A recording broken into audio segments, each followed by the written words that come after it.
quality engineer since 1996, studying correlations of data, and I have personally experienced the following: the encouragement of the newly elected board member by athletic-minded folks, witnessing the discontent for the band and musical bookings of the high school gym.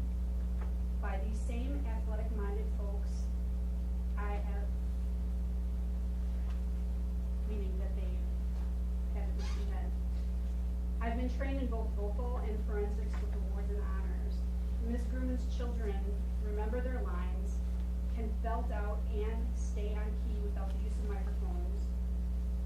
So if the key is that her children are the best choice, it's just too bad to anybody else's child who didn't get a leading part. So as Oprah Winfrey said, surround yourself with only people that are going to lift you higher. Miss Carrie Grumman Trinker is the kind of woman I want my daughters Hannah and Natasha Tim to have as a mentor. She will lift them higher. Thank you.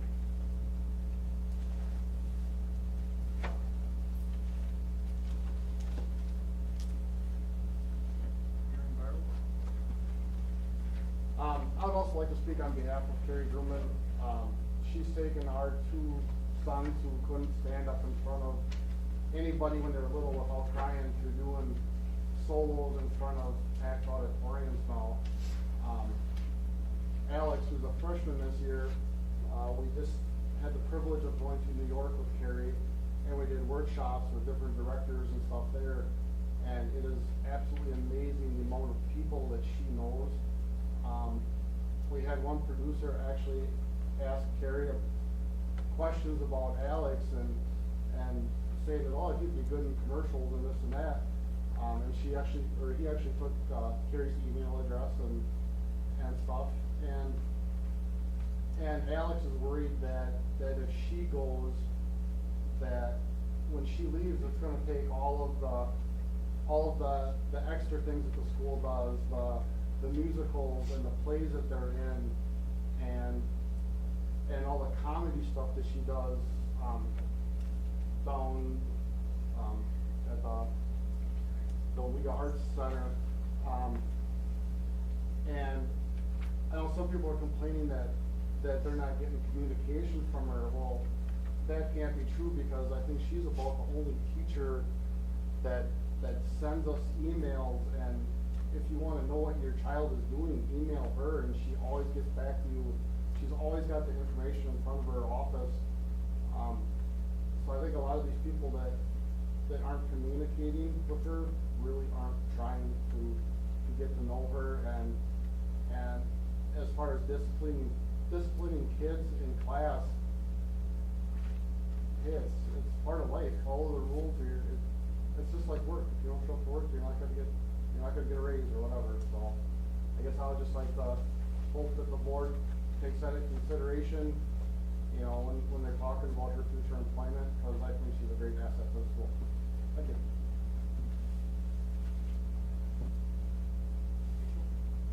Okay, I have three subjects I'd like to talk about. The first one, and I didn't ask Mr. Schrader today, haven't had time, but I wanted to talk to the board about it because we're running out of time.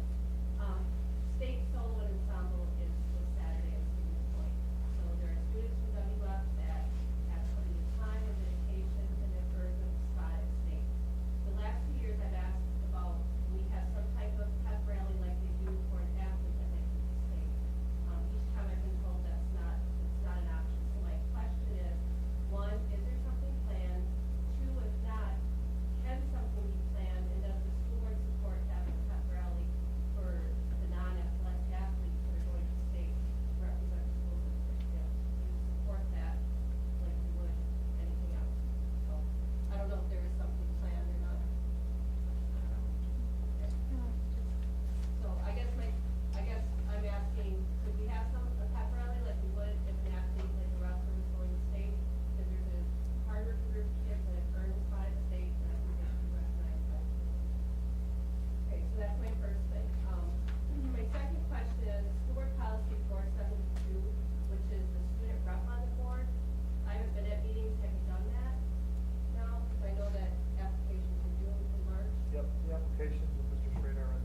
Josh, but so many children in the arts department, and has made them stand up and be able to speak to you guys, be able to sing to a packed audience, to be able to stand on his own two feet. Joshua, before he got involved in drama, was lost.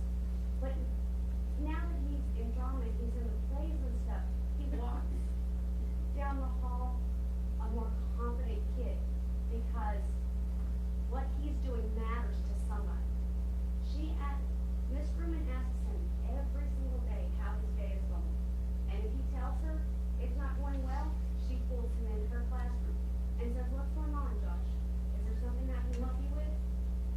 And to lose a teacher like that would make Weyauwega Fremont less of a school. It would lower us.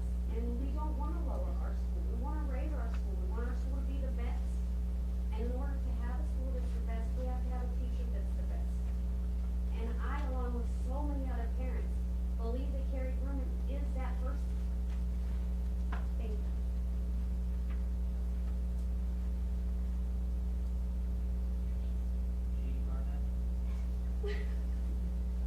I just want to kind of confirm what she said. I feel that Mrs. Freeman is an asset to the school district. She's tough, comes off as a little brazen sometimes, but I've seen the difference in my son. A great deal of sort of self-confidence, being able to talk to people out loud, coming home and being excited about going back to school for events and plays and so forth. He's a changed kid, and it's not until she came into his life that happened. She'll be dearly missed. She goes.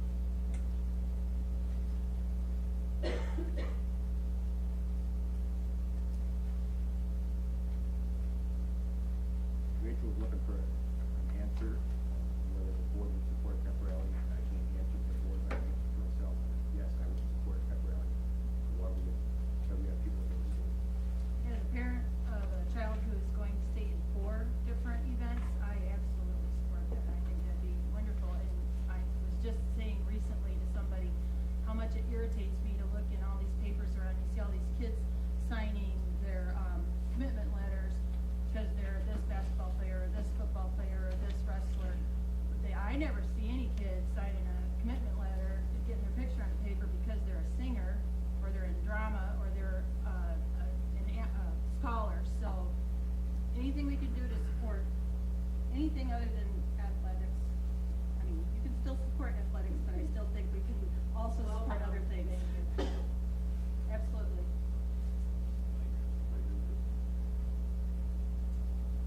And I agree with Wazby's recommendation of policies read twice, so the public has a knowledge as to what's being determined. I think tonight there's policies that have been first time we've ever seen them, recommended by administration, be approved by the board, and to put it nicely, it's the tail wagging the dog.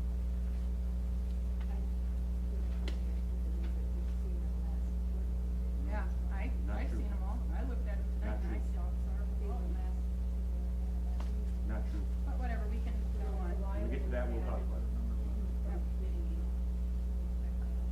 I myself did wonder about that, because I've read in other board meetings, other schools like that, so we need that as part of the policy that they do read it. I've read it in other districts. I don't know why they put the exam. You're the historian here. It's not by law, It would have to be if you're a part of the village or a policy. town or a city, you have one that you have to do. But this, we can, And I have read in other minutes of other districts where they, We have do they do it in manual? I know I've read in other minutes in other districts. where they- Yes, we did have the first reading and there was a second reading as well. So I think we should look into putting that as part of our policy. My own thing.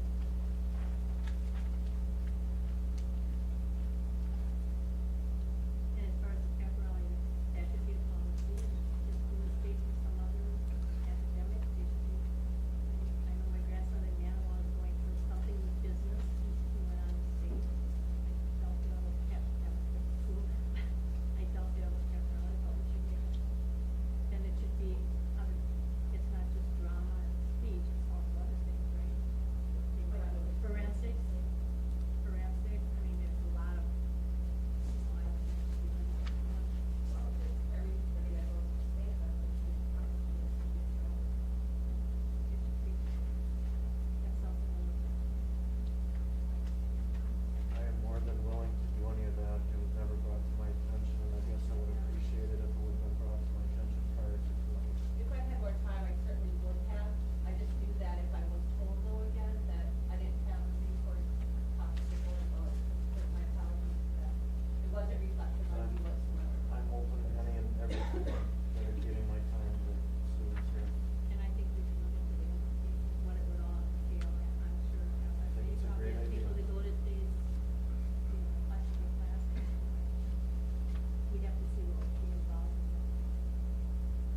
couple of comments on my monthly report.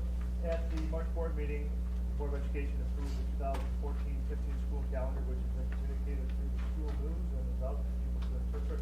As we prepare already for next year, one additional comment to support the calendar development that was established and recognized last week. Mr. Schrader is working with his high school office staff to identify the graduation date for this next year.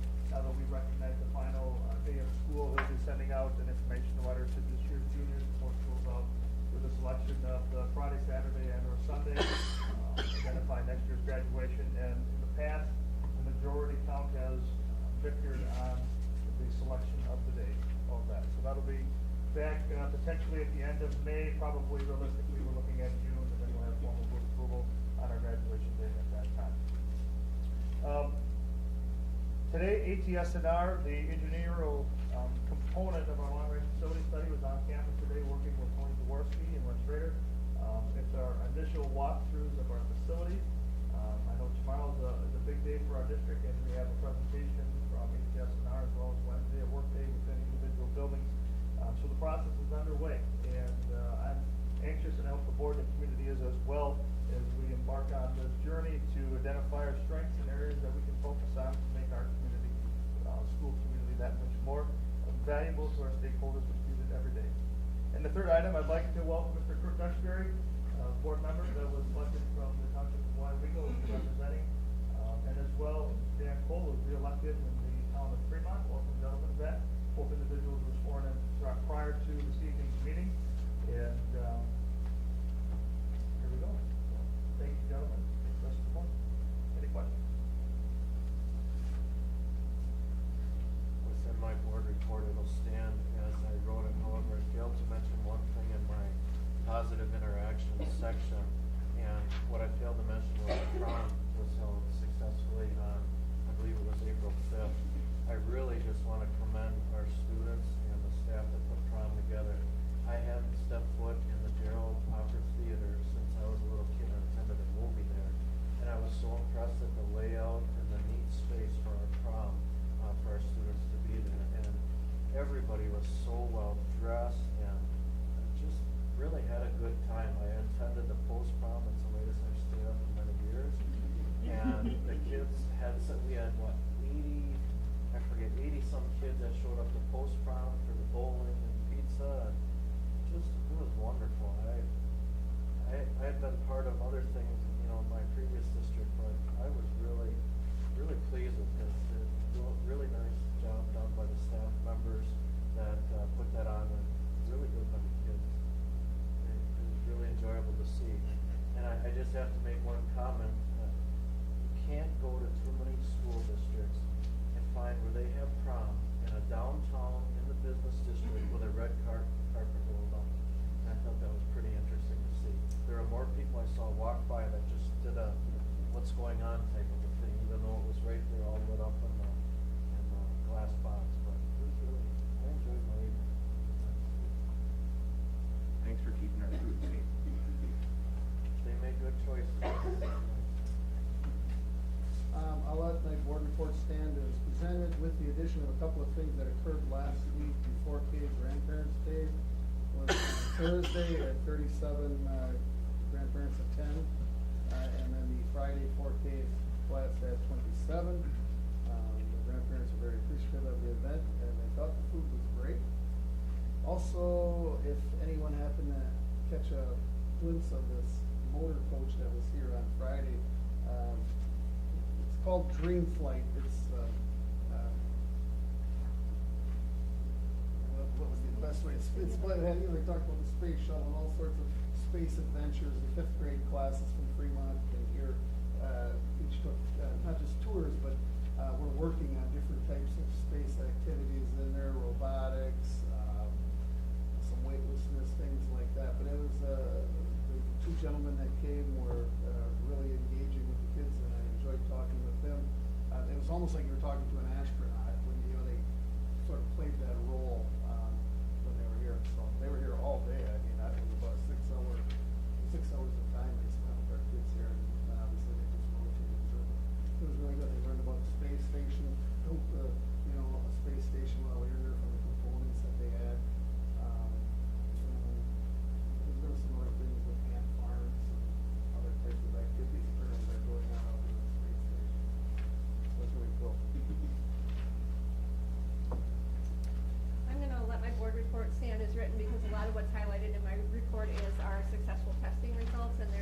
testing, presentation later on our WKC results, so I'll address it more.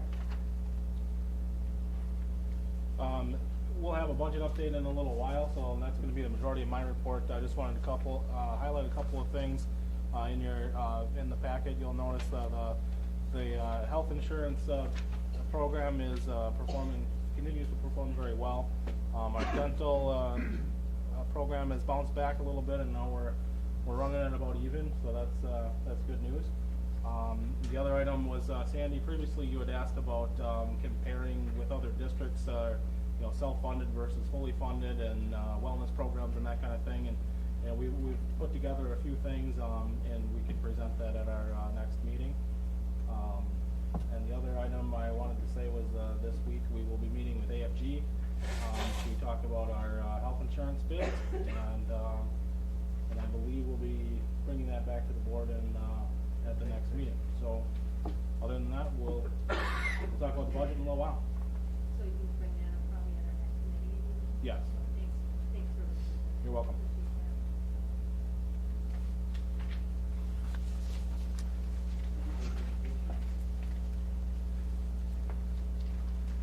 On my Friday volunteering, I did have an opportunity to spend some time in that green bus with the fifth graders. And I think they had 6 stations in there that were located at.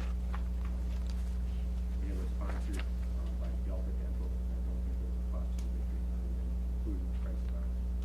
Right. Right, each year Delta Dental is one of the primary sponsors of Street Life, and us being a customer of Delta is facilitated so that the experience with the districts that utilize the service. And they all got good service.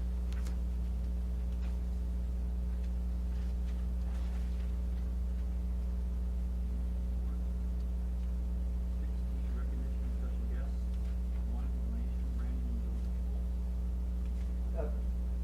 Donation was made to Weyauwega Elementary by Brandon and Josie Smoke for the Weyauwega Elementary that Mr. Nowak can utilize as seen in the elementary school. Thank you to them for that generous donation. And also I'd like to recognize a donation from Goodwill Industries that came in probably a little less than a month ago in the amount of $500.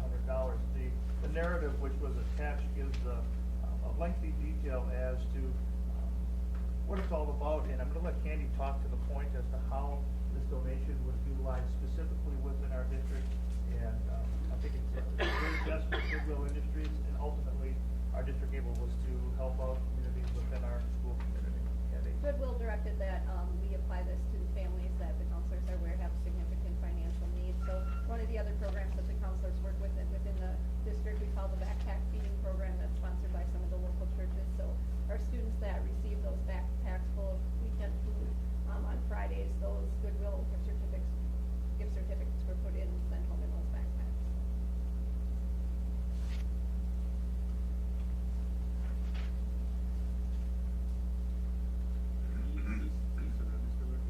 Nothing to report. Nothing at this time as well, other than the session is closed in the state, and we're preparing for the next session, and we'll begin at a later date.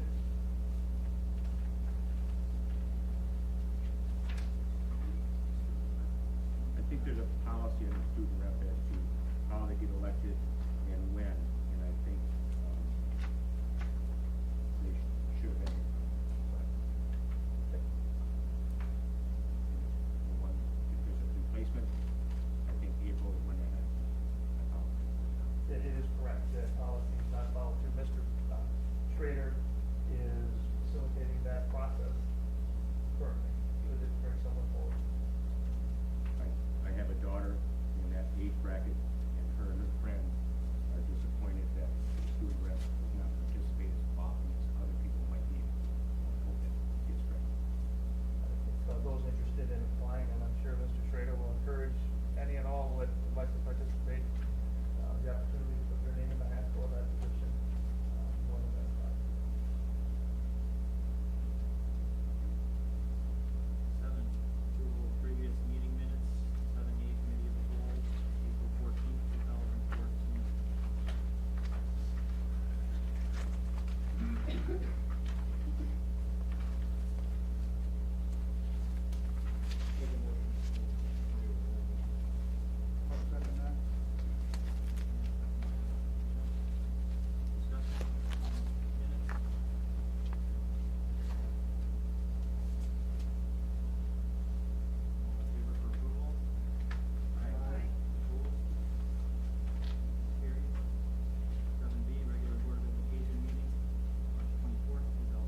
had, I believe it was down in Fremont Elementary, working on the system, the water system within that. I can detail the specifics, but they have been in Fremont Elementary, and as well, some work that has recently been completed will be recognized in the future. Right, I would predict that they are specialists in water and Yeah, water supply. yeah, right. And it's listed under contracted building repair services. I thought that was an unusual heading for what I think their specialty is. Dan, does that fall in the scope of that type of procedure, of contracted services? You know, I think in the past, we've seen water testing, maybe lab Yep, work, yeah, that's that right. type of things, and it was listed under lab work, I thought in the past. But just when I saw building repair services, it caught my eye. I'll make a note of it and I'll follow up with Wes, to make sure that he's coding things correctly.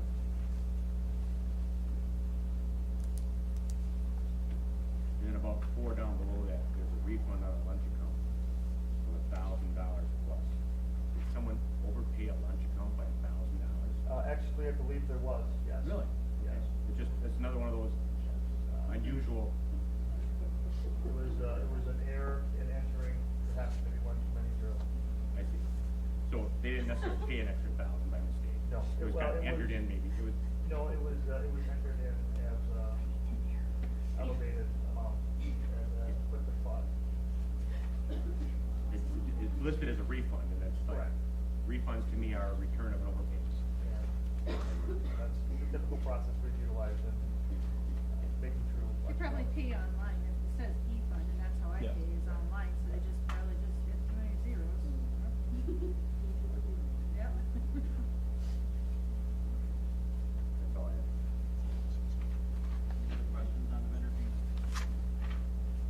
Roll call. Yes. Yes.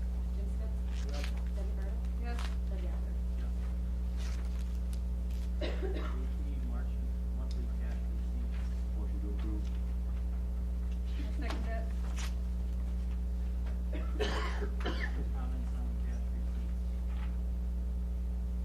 Roll call, please. Debbie Burrow? Yes. Jim Spitz? Yes. Neil Murphy? Yes. Sam Smith? Doug Amber? Yes. Kurt Becker? Yes. Neil Murphy? I already said yes once, didn't I? I'll say it again if you need it. Jim Spitz? Yes. Okay.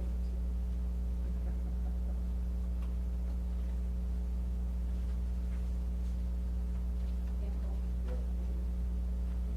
Thank you. Nine, old business, 9A, 2014-15 budget update. As we continue to work on budget development, board members, at your work session, I believe the budget we held this morning, addressing the most up-to-date budget update worksheet in which you are able to follow along and review. Mr. Storch has prepared a document that gives us comparative analysis from the past few years in relationship into where we are projecting for this year at the current time. As we've talked about multiple times, we're working on this budget development with knowns, if you will, as far as revenues and expenditures. There are many unknowns that will come forward as we work forward to solidify the budget. But Mr. Storch, if you could give the highlights of what you'd like to put forth tonight. Sure, yeah, this is just an extension of what we've talked about previously, in a little more detail and in the format that DPI requires. You'll see this again, in our annual meeting. I would highlight the first, the larger box up at the top, that's our general fund. About the middle of the way down down that box is our total revenue. You can see that we're projecting it to come in at just over $9 million, which is a reduction of about $230,000 over last year, or this current year. A couple numbers down, you can look at our expenditures. Really, at this point, it's us just carrying forward and adjusting a few items that we know. We're anticipating a decrease in our health insurance premiums coming up with our renewal. So at this point, we're projecting a deficit at this point of about $230,000. As we move forward to the next blocks, we look at our special ed and our gifts to the district. You'll notice that the beginning fund balance and ending fund balance there are the same, and that that fund balance is allowed only in the gifts portion of that part of our budget. The special ed budget, Fund 10, our general fund, supports any overages in funding that we receive, in expenditures over our revenue. So that it has to balance every year. So that's why we see revenues and expenditures matching. The next box, you'll see debt service. The district is fortunate not to have any long-term debt, so that's why you see all zeros. The next box is the capital project funds, which is Fund 41, which allows us to save dollars over a period of time, and then use those dollars for capital projects, as we see, as the need arises. So we've had Fund 41 for a few years now. We're projecting $100,000 revenue from that. That is within our revenue limit. So we take $100,000 off the top and put it in Fund 41 and save that for capital projects. I'll come back to Fund 41 in a little bit when I address the deficit a little bit, but moving on to the next page is our food service fund, Fund 50. Our food service program has been performing fairly well, and we're projecting a slight surplus there, which is good news, because from what I understand, it hasn't always been the case. The next box there is Fund 80, which is our community service fund. The primary expenditure there is our STEP program, and you may recall recent legislation has put some further restrictions on Fund 80 and requires DPI to create a list of allowable expenditures on Fund 80. And from what I understand, the list has not been published yet, but from what I understand, the STEP program will not be on that list. So we will have some decisions to make, whether or not we absorb that program into Fund 10, or whether or not we move forward without a STEP program.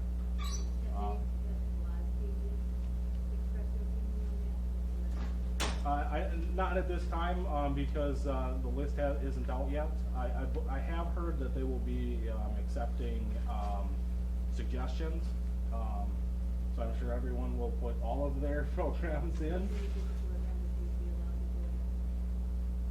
I believe so. I'm not sure of quite that process.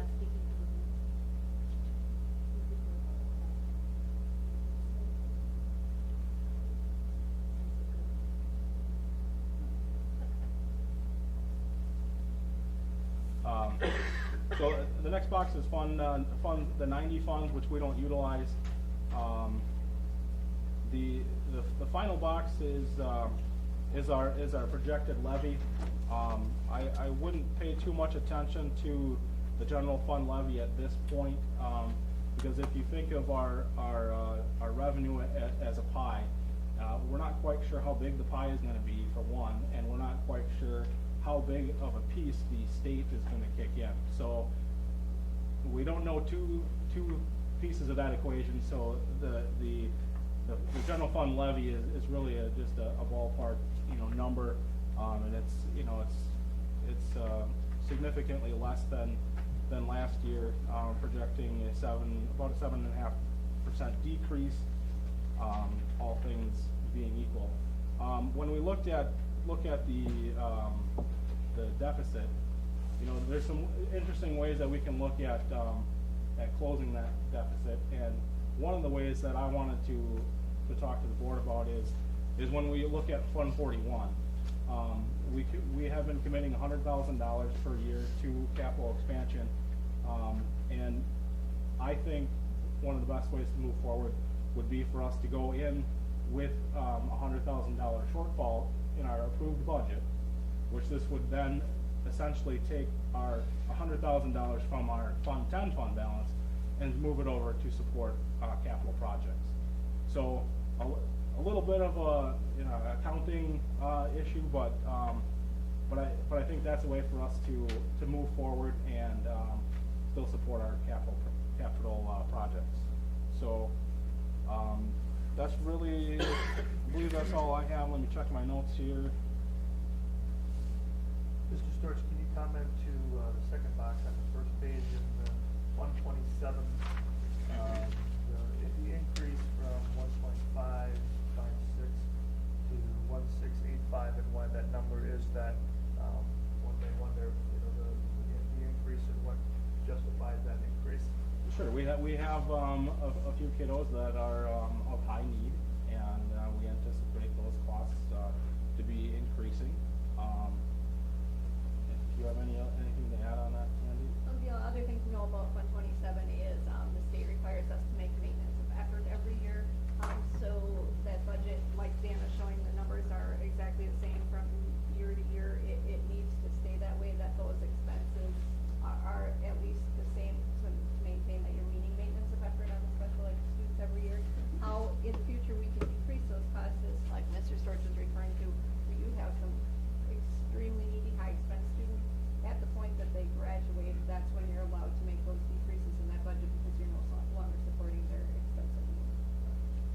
I think it's good that the taxpayers support the special needs. I hope we put the same priority on the people who don't. And I do have a question.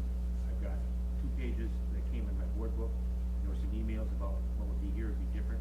I don't see any difference in this. The main difference was up at the upper right-hand corner, the ending fund balance, correctly recognizing the deficit at this point.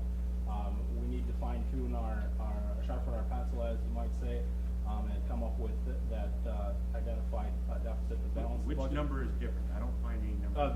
The $5.3 million versus $5.0 million. On the initial document that went out, it did say $5 million and not 5. We're in the top box. Yep, the second item, the top Second box, line down. the Thank final. So the 5.3 on the right-hand column It's the latest. is most accurate.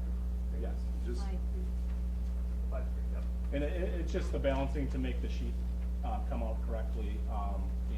We obviously won't go forward with a $230,000 deficit. We will be addressing that as we move forward. Just a couple of numbers that go along with this that I kind of stuck out to me when I was looking at the student enrollment is a large graduating class, a small 8th grade class going into the high school next year. What is the number less students exactly next year? We're projecting a minus 15 right now. That's what this is based on.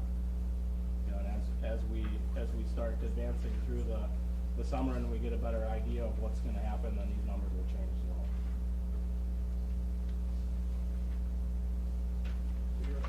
You got Fund 41, you're gonna put it in there, but you're not really gonna put it in. Yeah.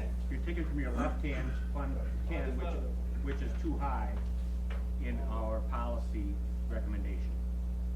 Well, it's over our Over our policy recommended level. And put it into Fund 41. Right, so realistically, instead of, one way to address the $230,000 deficit would be not to support Fund 41. Then our deficit would be $130,000. But if we went in with an identified shortfall, realistically what would happen is our Fund 10 fund balance would support that. So then really what happens effectively is the fund balance then shifts from Fund 10 over to Fund 41. So then we still support our capital expansion, capital projects as we move forward. So hopefully I'm explaining that. But my thinking on that is, Fund 10 is currently a little too high in some people's opinion. And we should set aside some to fix the roofs. And that's what 41 could do. Yes. So rather than leave Fund 10 real high and not set aside any maintenance money, I think we should reduce Fund 10 to a more policy-driven percentage and set aside for maintenance. And there's different levels of fund balance in Fund 10. You can commit the dollars for certain projects, but realistically, what Fund 41 is designed to do is to amortize a large purchase or expansion over a number of years. So for example, if we're putting $100,000 in per year, if we do that over 10 years, that tax burden then is separated over those 10 years, and then we can expend that $1 million, you know, and purchase, you know, whatever it is.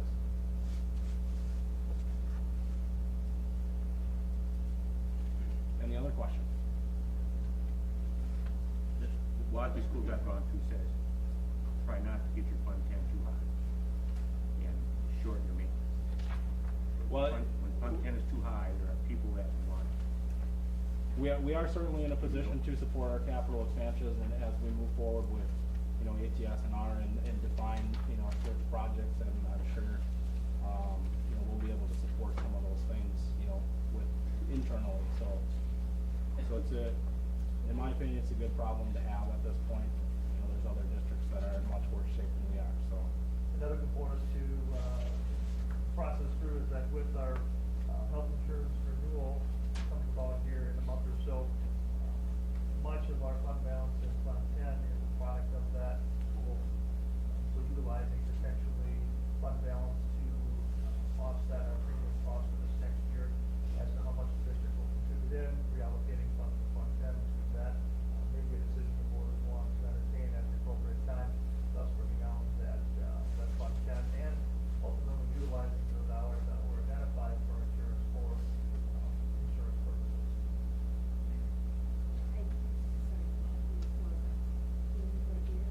If I figure like there's 63 kindergarten, 5-year kindergarten this year. So like you said, you're losing 87, and you say you're only 15. Are you projecting a high 14, Well, Mr. Bleck and I went through a enrollment projection, you know, when we started this process, and we identified -15, or a loss of 15 students at that time. You know, and It also plays in the enrollment increase from 8th grade to 9th grade with our parochial system students that will be capturing percentage. That makes sense. That is the one. And that's the best answer right now. No, that makes sense to me, Right. because I was. Yeah. any other questions? What's that? Take the money for $700,000. At least, yep. Right. Like some of that for that premium cost. Exactly. I get questions from the taxpayers that say, why do you raise taxes when you have so much Fund 10 money?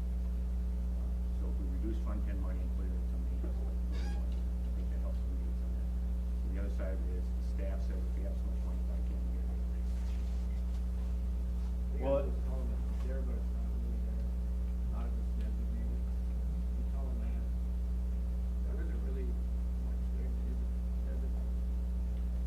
Right, we really are operating an insurance company as well with our plan. You know, and when you're talking about employee raises, you know, there is statutes that state limits on what we can do, you know, so as we move forward. But yes, there are ways to utilize those funds, instead of collecting them. Anything else? Good question. If you have others, please That answer, that makes sense. let them be known. We'll do our best to entertain them. Kids coming in from other schools.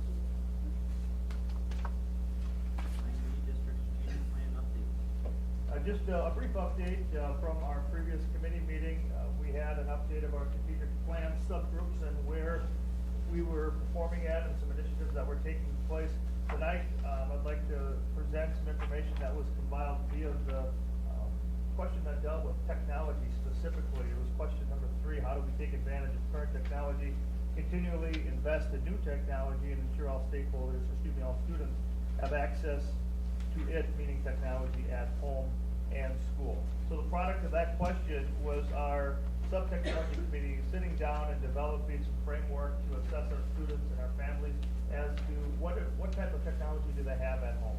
And probably the most significant question when we talk about mobile technology or being able to access the internet or take something we're working on in the school environment and having accessibility at home is that key element is the internet access. So that's the one item I'd like to highlight within the pie graphs as we go through. If there are other questions that come up that you'd like to address, by all means, we'll do our best to entertain them. We'll start with Fremont Elementary. On the Fremont Elementary page, I think it's noted the survey results, and we'll highlight them as well, because in the survey world, results were significant and above the norm as far as getting results back. 85% of the Fremont Elementary returned to their survey, which was filled out by parents and or guardians. And just below that, internet access. So within the Fremont Elementary, if we have all students today, okay, knowing we have 85%, so we didn't capture all 100% students, but out of that 85%, 94% would say they have access to the internet. So in one way, shape, or form, they potentially could connect you with the device to the internet to potentially access a school type activity and or homework assignment that they may be interested in completing. Part of the elementary survey results, 83% were returned. Out of that, far as accessibility to the internet and the home environment, 88% of the 83% responded that yes, we have internet access at home that the child could utilize within that environment. Then the middle school, 77% of the surveys were returned. And out of that 77%, 86% of our middle school families have access to the internet accordingly. And finally, the high school, where 56% of the surveys were returned, which statistically is even above the norm as far as return of survey and information. So this is a solid number, which is a solid predictor of the results that we're looking at. 56% of the families contributed back to the survey.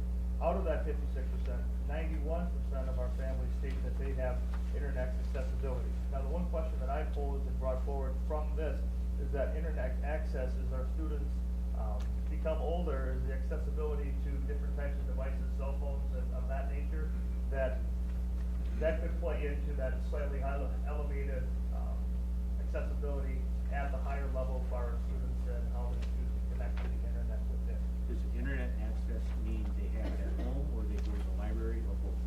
They have internet access, which means it's a reliable source that they can access to. Which could be the library. They felt comfortable with it, they had that access. So. And this group will use this data as Candy and Tony work on the technology plan. Part of this information will help drive and build the technology plan, which we referenced at our previous committee meeting going forward. Any questions on the survey? I am shocked how many people that are active Skyward. Sure. And Skyward, for those that don't know, is our student management and our financial component, employee management of our district and staff, right? And the grandmother who's on the grandson Skyward. With permission from the parents. Sure. On a regular basis.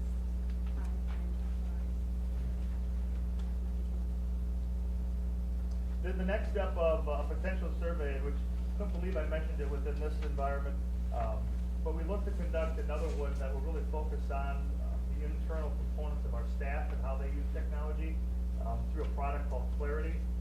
It's through a consortium agreement with CESA 6. We look to wrap that up at the beginning of the school year next year. And within that domain, we will not only survey students, but staff, and how they utilize technology within the school environment, identifying the strengths and weaknesses of students that are strong in, we'll say, Google surfing. Okay, we'll be able to identify strengths, but if they have a difficult time preparing, electronic presentations, that would show that strength as well and or weakness. And more importantly, within our growing professional staff, their ability to access technology and utilize it appropriately. Our younger staff, as we hire in, come in with a different skill set than our veteran staff, just naturally in their awareness of being around technology through their development. We cannot step to the side and foster that process of development of technology throughout our staff. It's a continuing, growing process, and we'll look to see those results and put them in place when results are driven. Technology, question 3, our strategic plan.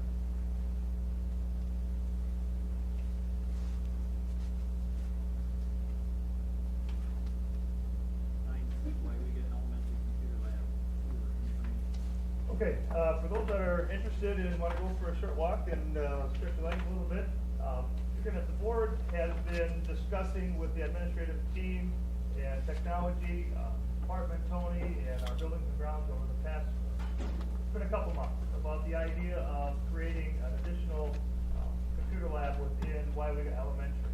And tonight, we want to go down and just look at the environment that we're considering. There's 2 rooms, one in the elementary, one in the middle school, that potentially would be the site of this lab.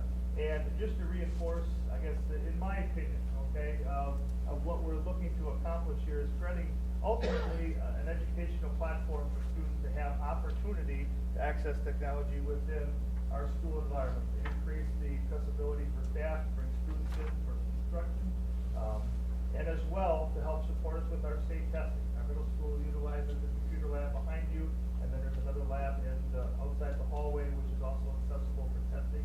Within the elementary school, Angie had a nice article in the paper a week or 2 ago about the new Smarter Balance platform, and it's highlighted our district and how that process went within our district for students as far as accessing and moving through the process. And I can't reassure enough that it looks different, and our students are going to be testing in a different environment from the traditional pen and pencil. And it's a very trying environment that our students will have to process through, an environment that they're familiar with through exposure to technology, but the type of processes in which they are engaging into at that time with the significance level of accountability of what that test means, we need to do everything in our power to create an environment that will foster the best results. I know, Candy, we were talking about some of our test pilots in cross comparison of what had been done with the old WKC, which we'll learn about, and now the electronic format that's coming up. In the past, students had 60 to 90 questions they would process through in a subject matter. Okay, now they have 4 questions. And within each of those 4 questions are 60 to 90 auxiliary questions that support what those end results or what they're being assessed on. So the child's ability to navigate a computer, process on a computer, and it's not an A, B, or C, D answer is going to be critical. And that's what we've been working on to build that skill set that we prepare. That's why we were college for it. So with that in mind, when we walk down, we'll show the existing lab, and then the 2 rooms that we're considering, and then a little bit later we'll talk about the networking cabling RFP that we're looking to send out and identify the cost of that. So we want to take 5 minutes and walk down, if the board's willing, we'll point that out.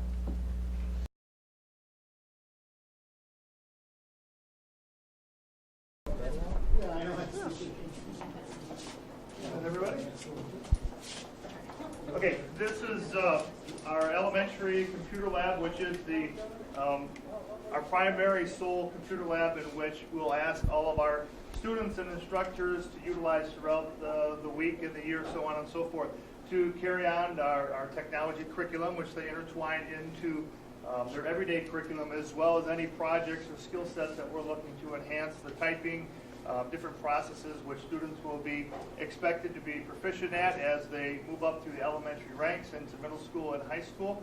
This is where it's at. When this room was chosen for design, they chose to go with the tower stands where the power is coming in through the ceiling, and it's supplying 6 units at each station. Now, for a student in a traditional, work-ready classroom, this poses a different environment in which they have to be able to focus and accommodate with the skill sets and the instruction that's going on. The great thing within this configuration, and what students now know, this is all they know. Okay, so when they come to this environment with Mrs. Kaler and the teachers that are involved with the proctoring of whatever the material is, they can set the environment up when students are being productive and active and moving through. So it's a sound environment for what we're looking to do and what we have done. Our NWEA testing, which is a standardized format where we assess the educational proficiencies of our children 3 times a year, takes place in this room. So the students will come through and perform their assessments in this environment. You'll notice there's headphones by each of the stations. On the Smarter Balance pilot, each student had headphones on so that there's sound and there's interaction and there's talking that goes between the program and the student. One of the items that we were experiencing is the durability of the headphones and how students, being children, respond to this. Not every student can you say, put these on and use them as you should. All right? They bend, they twist, they turn, they chew on. And so this alone is a distraction that the students will have to be able to overcome to be able to proficiently handle that assessment when we go to Smarter Balance.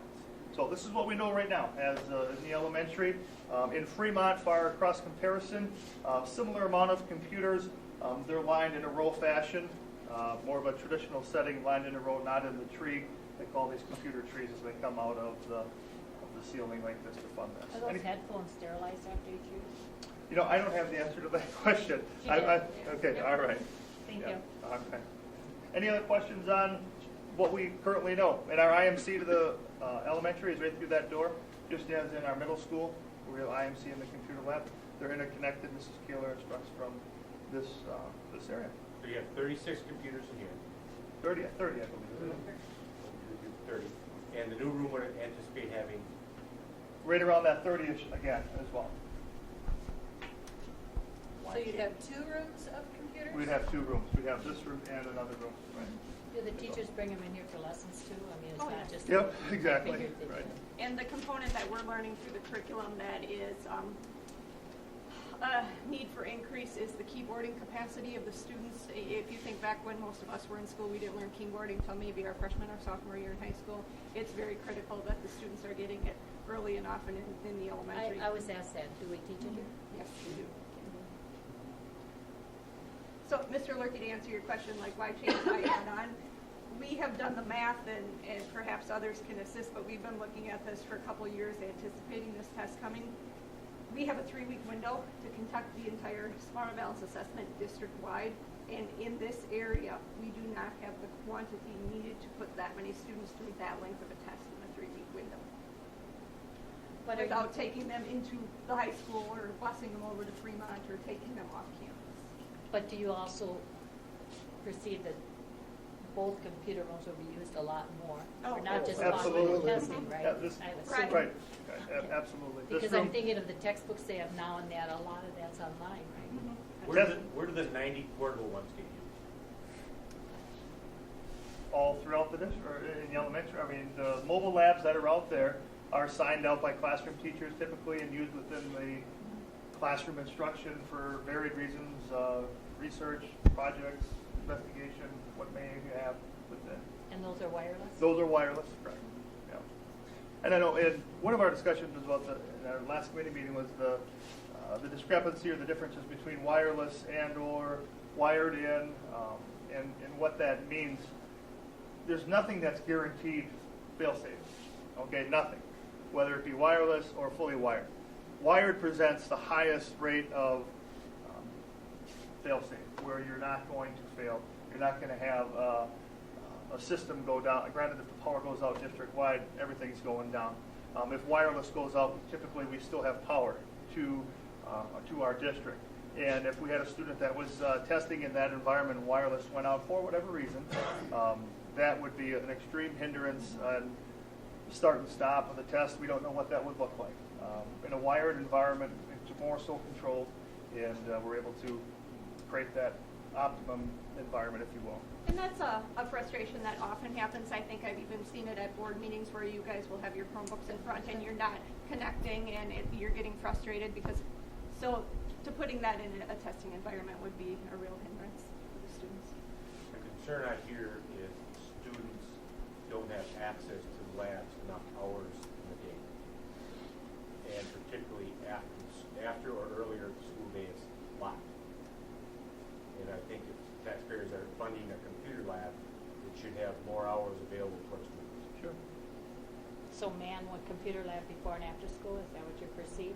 Why lock the door with Oh, that I'm just technology? asking. That's the But issue I'm getting. you certainly would want somebody in there. Well, It's not gonna be an open. cameras work too, but Yeah. yes, vandalism can be an issue. Oh, I and it has to be agree. dealt with. I think they should be But available to currently- parents to come and look on Skyward. Currently, we spend an awful lot of money on the technology and the doors locked. And I noticed that on the announcements, daily announcements, how many days do you notice that the very first announcement is computer labs will be closed today, this 4th, 5th, and 6th hours, or this, and this Mhm. hours. I notice it all the time myself, and I know my daughter's complained about that. So that's that doesn't have anything to do with this lab, certainly, but, I mean. But if we can't afford to man it, it's gonna have less value to us. No, I think it's a great idea to have it before and after school. I see no problem. I mean. And Debbie, actually, there is a correlation there. When the computer labs are closed, it's because standardized testing is going on. So the students that are trying to do regular projects are not able to do it because of the quantity of standardized testing that's going on. So again, to open up additional labs. But could they be using the Chromebooks then, instead of having a wired-in lab? For testing or for the? Not for testing, for those students when the lab is closed, where are those 90 Chromebooks being used? Teachers can sign them out to various classrooms throughout the room. They sign those out through the IMCs. And students So if a student needs one and the computer lab's closed, hey, can I sign one out and take it to study hall? Is that something you do? No, I misinterpreted. They typically travel to that classroom for that teacher for instruction. No, say, do you want the Chromebook, check one out for the day? No, we don't have a process in place to support that right now. No. So there Just are no. the fixed station. There are no computers in the study hall? There are. There's 15 or 17. Oh, that's what I thought. Yeah. That's the old library? That Correct. used to be Yeah, there? there are some there for accessibility. Okay. Good question. So who's using those classrooms or the other computer lab for the standardized tests? I mean, if you have that many standardized tests, is it only high school and middle school kids? And there'll be more about that in my presentation, but throughout the district at different grades, there's standardized testing for each grade. And it's a different test at elementary versus, upper elementary versus high school, and I'll talk about that during my presentation. That'll be clearer then. Okay. All right, why don't we step across the hall then?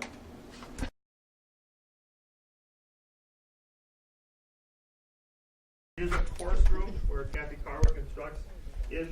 One of our options that we're looking at to, as far as locate our new elementary lab would be in this configuration. Proximity to where the existing lab is, directly across the hall. We had talked about the diagram and layout within this format. You would have rows of computers with the power along the edge coming in with rows going to the side. It would mimic more of a traditional school or classroom setting. All the computers would be facing one way. There's some construction that would need to take place within this room to bring it up to speed with what we would like to require. If the carpet would need to go, we're in the phasing of all carpet within our district. It's our goal to have all carpeted rooms pulled up and out. As far as sanitary components, it's not as healthy as a tile floor, and just the maintenance of it, once it gets a stain on it, it's there for life, and it typically keeps growing and it becomes a hindrance in that regard within that. The electrical with the RFP that we're going to be talking about when we go back in, we'll bring electrical and cabling into this room from our closest TR closet. What's the acronym for TR? Telecommunications. Telecommunications closet, which is like the localized hub within different parts of our district. And that would send the cabling to this room to support the different devices and hookups that we would be needed within here. And as well within that, we would need additional electrical support for the plugging in of the computers and the maintenance of the computers to make sure that they're running as they see fit. Some modifications along the side over here. There's you'll notice there's a water port there that would need to be capped off and the counter space reconfigured within.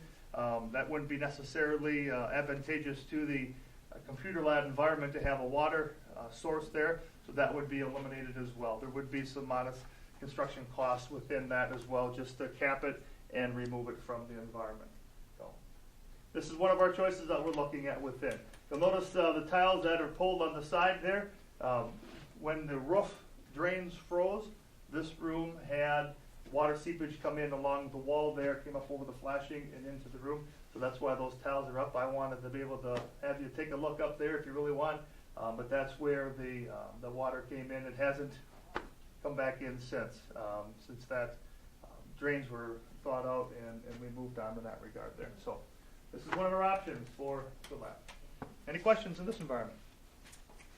I guess I'd just like to say, like with the testing thing, as a parent, I don't put, you guys are kind of graded by it, our school's judged by it, but as a parent, I don't put a lot of great value on those tests, that are given 4th grade, 8th grade, just because knowing my little boy, I know what he knows, my wife knows what he knows, his teacher knows what he knows, and on a given day, if he sat down there to take a test, no matter where it is, it might be good, it might not be so good, depending on what's in his Right. little mind at that time, Yep. so. You know, you'll never feel great pressure from me because, oh, we're not enough proficient advanced, because our district is small. Our numbers are small, you don't get a real good sample.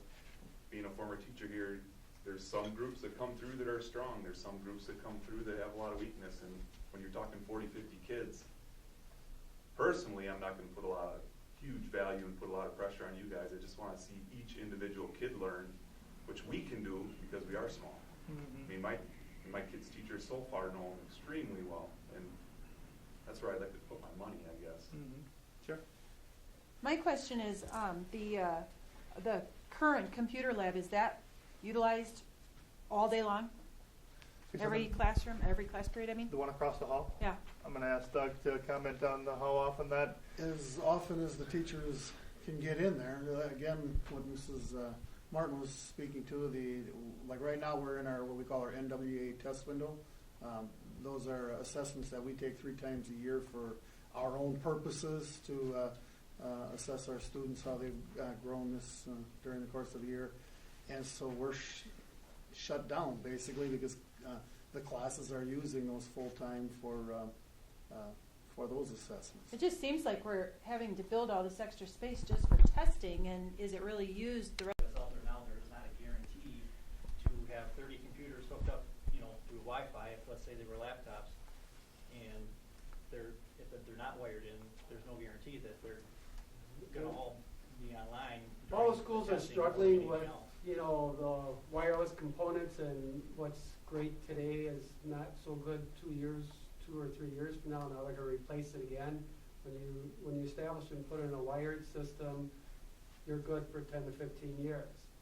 And the technology, the difference between the technology between wired and wireless is every computer that's wired gets the same quick, fast internet across the board. When you put wireless in, if this is your wireless hub and you have if you have one computer, 100% of that is dedicated to that hub. You add 2 computers, now it's 50%, 50%. Add 4 computers, it's 25, so it gets less and less reliable as you add computers. You add 30 computers, now this person's on YouTube and he's gonna get more percentage of the internet, and this person's not using it, and so it now keeps getting divided. And that's the best explanation I can give you. So wired is 100%, everybody gets the same rate of speed all across the board. Wireless it gets divided up based on, because it is a hub and it's not wired. I just, we're having this strategic planning. Am I assuming that when these people are coming in, you're talking to them about all this?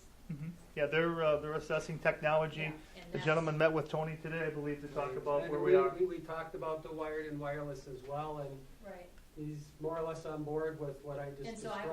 I would like to, you know how I feel. We've invested so much money in it, and they're coming right now. It's not like they're coming in, end of summer. I would just like their opinion. Yeah, and You know. he walked around with me the entire good part of the day, Which is why and, I hope to be here on Wednesday. yeah, and so he'll be doing his presentation. Because, Tuesday or looking, Wednesday? looking at their stuff, they talked about, they might say the library, that's not even a good place for the I don't know. Yeah. That's why we hired them. And they'll give their input.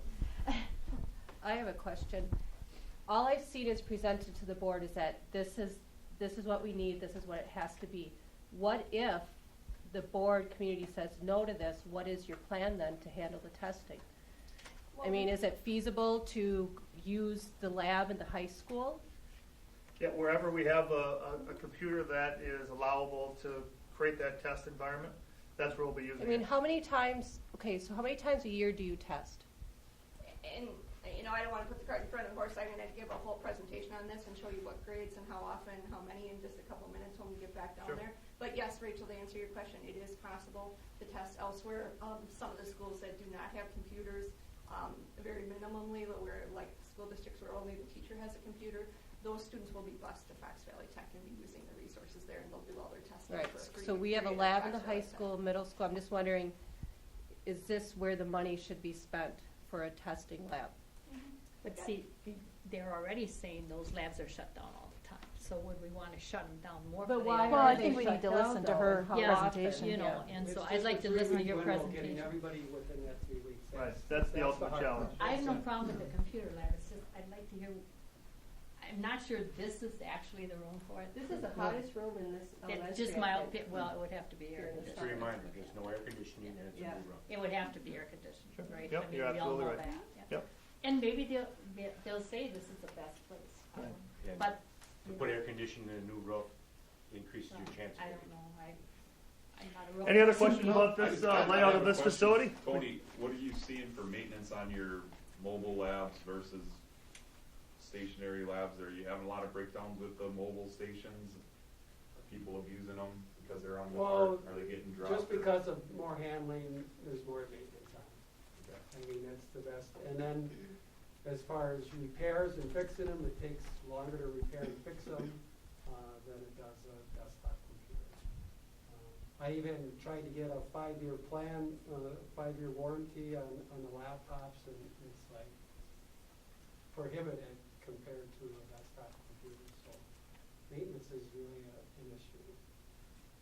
One other point that might be a little helpful, I forget who brought it up, but we have in the elementary, and I don't know, I'd have to ask Mr. Schrader, but I think we have many more assessments in the elementary as opposed to the high school and middle school. Right. We have 5th, 4th, 3rd, 2nd, and then we have NWA, PALs. PALs. So I mean, we've got, I think, a considerable amount more assessments going on in the elementary school. But I don't think we should just be thinking No. about this, and I think you know that if I was a teacher, there's so much on there now, you could take the kids in and work on, you know. And the Oh, teachers- yeah, I agree totally. Yeah. I see us So being I able to think a expand separate lab makes the sense. I'm sure it should be in this technology room. use greatly with this, because I couldn't give you an exact, how much the fill rate is in there, I mean, right now, but it's used a lot, and I know the teachers have said they would like to get more time. And it is annoying to watch people who Yeah. can't type you. We'll move up to the next classroom.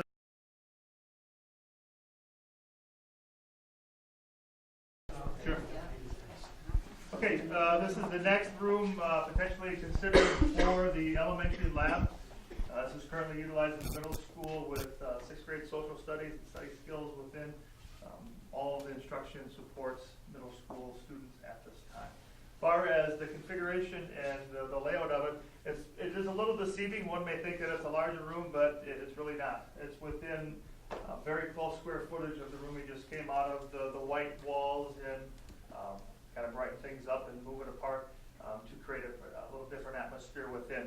But within everything we talked about in the elementary proposal, we would mimic here as well. We talked about the tile floor.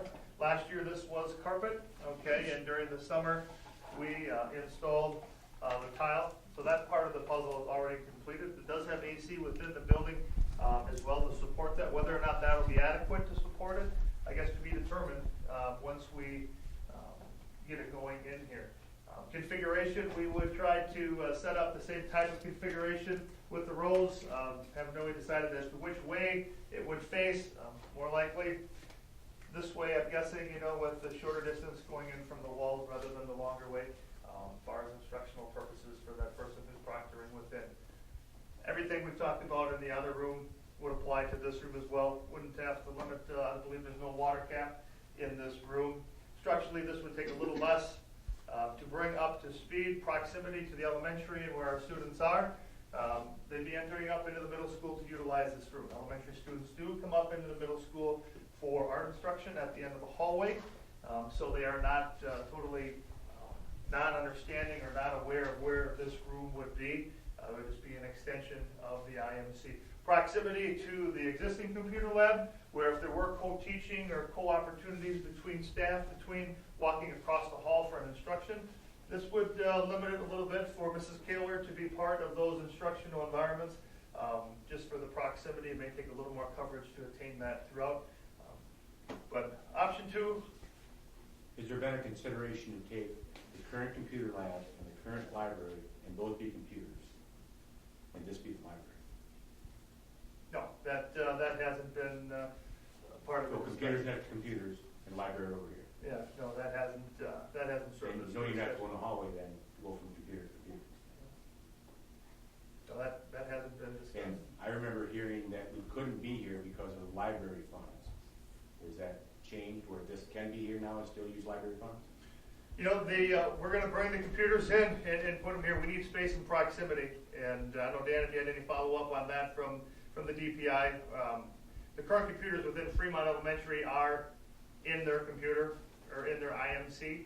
We'd be pulling them out. We would call this an extension of the elementary computer lab. But which across is the tied hall to it. requirement is not true. It's, the proximity and correlation is much easier to make than this here. But I'm willing to put that out there. What are the thoughts of computer and computer at the library with library here? It's an original thought, and I haven't processed through, so I don't know if I have a. No, I guess on a board, I'm here to help make decisions based on data, and I don't like giving one choice or even two choices without looking at all the choices and having professional people give us advice, which is happening this week. Sure. What happens to the social studies room then? Where does that go? They would be reconfigured within the middle school. We'd identify another area for them to. So there's a room available for that? There is we have rooms I guess they're originally designed as science rooms. That's up the hall and to the left. That potentially could be the site where Mr. Schrader or the instruction would go on for that class. Far as space and proximity, it's a much larger room. Many more resources for him to interact and intertwine or engage his kids into. It would be an adequate space. It'd be an upgrade as far as space availability for him as an instructor, in my opinion.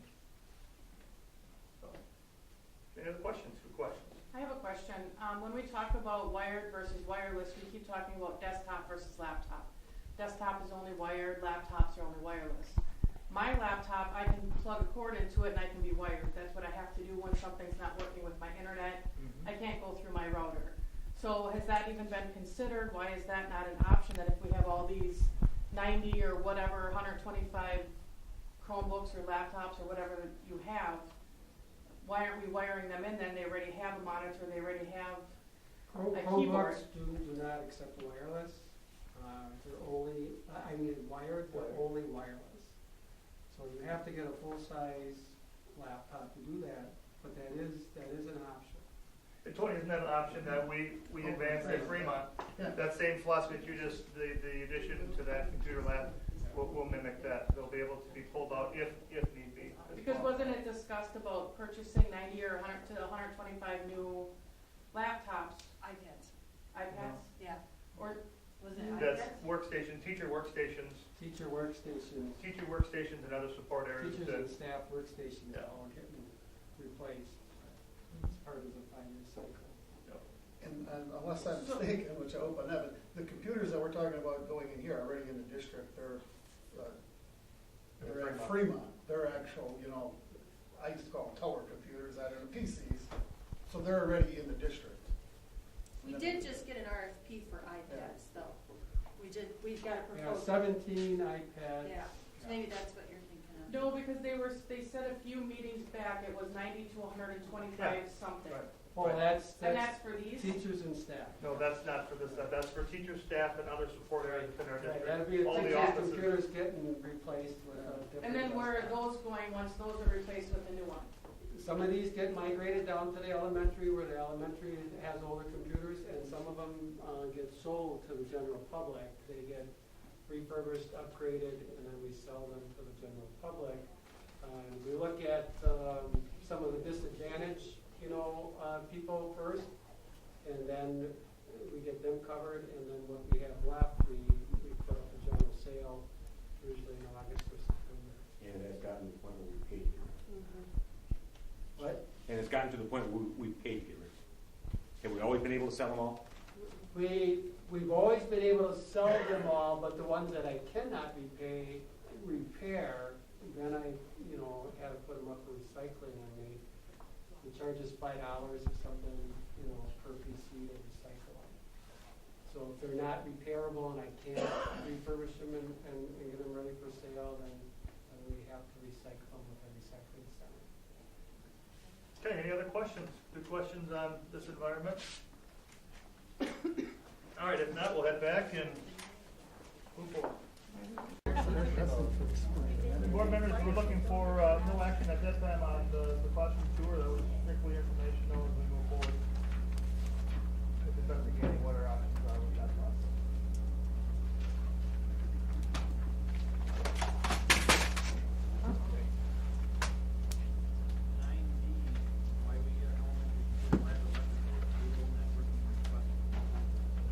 At the April committee meeting, we talked to the RFP to support the electrical and cable networking. We briefly discussed within each of the environments which we were needed to support that.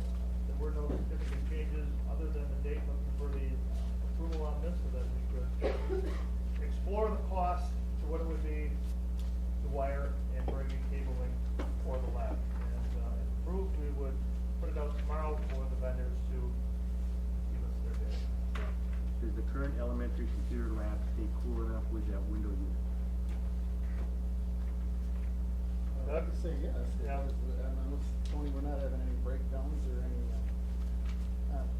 and would you agree, Tony, that really a lot of heat the computer labs were generating years ago because of the different monitors? I mean, while they do generate heat, I don't know that it's the extent it was 15 years ago. Flat screens are 66% less, use 66 less percent in terms of Energy? And that, I always thought the monitor was just like the old TVs, that was the big energy. Would this RFP allow to put the proposed new computer lab in the current library? I think it potentially could support, because we're looking at two different locations based on proximity, and that proximity is, I would say, equally spare, so that it would be within very much a ballpark figure. Do you think we should wait until after the engineer confirm this week? Because they're, Well, I guess my concern is that we are prepared for the assessment next spring. And a byproduct of that, and which I think is just as close, is that we're creating an environment for our students to have opportunity, technology opportunities. That is our goal and what we're doing. how did we do it this year without the computer lab? We didn't have the test. We didn't have the test. Could we make a motion, this is just an idea, that where if you needed to make a change based on something that they proposed, if they proposed a different room, you needed to make a change to the RFP, that you could do that? I mean, No, I think we're looking for the cost of what it's gonna come into here, so whether it's in one of those potentially 3 areas, or if we significantly move it, yeah, there'll be a different cost, probably added square length of cable, it's gonna go up. But we just wanna know what the cost of this project is so that we can bring it back for the board to consider. All right, is this something we wanna support? I mean, we're definitely doing our homework, to get to that point, so, if ATS and R comes in and says, you know what, you guys need a computer lab on the other end of the building, well, that's a decision that the board will have, and we'll have to process through, is it appropriate, is it within our means to do that? You know, and I think their insight is warranted, so yes, it will definitely, be listened to, and we'll have to process through, but right now, it's about opportunity next year for our kids. I don't know if we're ready to act on a plan from ATS and R that isn't completed or presented yet, and I don't know what that ultimate timeline is for them to bring forward that type of recommendation. Maybe tomorrow night at our info session, that's a question we can ask, you know, that will. So what are we actually approving here? Just giving, request for proposal? Right, the request for proposal to find out how much the electrical and cabling will be. That's what we're approving tonight. So we're not approving? Yeah, we're just looking at costs, this is Right, no this green light to do is, anything. all this discussion is based around cost, right? Developing our true costs before we approve it. What would be the timeline? Either 50, 30, 68. That bid will be. Within 90 days, is that, it's not on here, the bids will be honored for 90 days. I'm hopeful that within 90 days, we'll be able to point our direction as to what we want to do. Because I think a lot of us here are seeing what the plan from the ATS are. Great question for tomorrow I night. hate to have, we do this and then they tell us, well, we gotta move over there.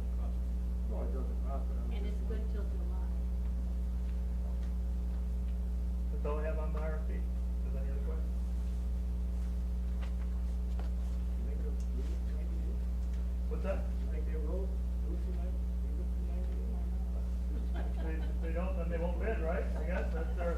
Well, I mean, that's, I agree. I don't have any problem with doing that, but it's more information for us.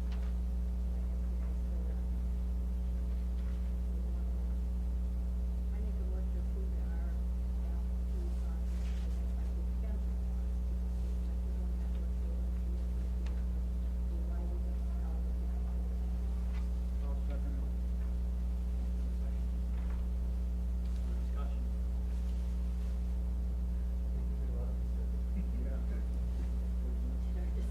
All in favor? Aye. Aye. Opposed? I oppose.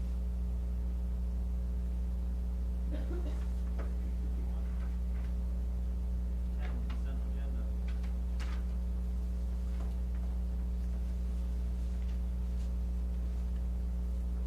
I make a motion to approve the consent agenda.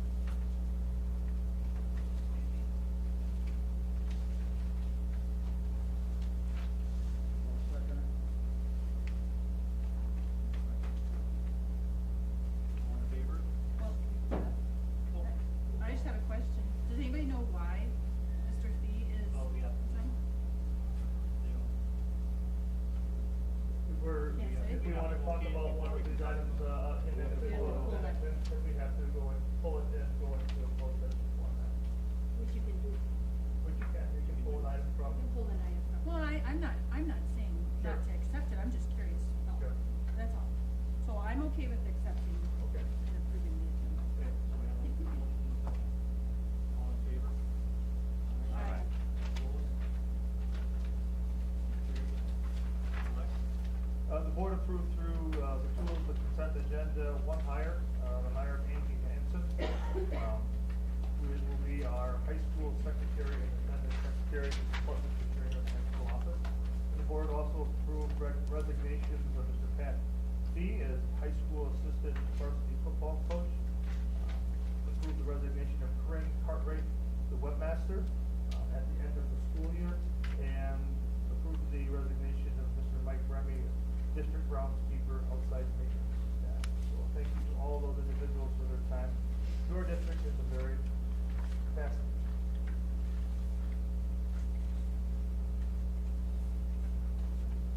One item before we move on with that, within the resignations, the three positions, making the board aware that we will seek to identify individuals to fill those roles as we go forward as well.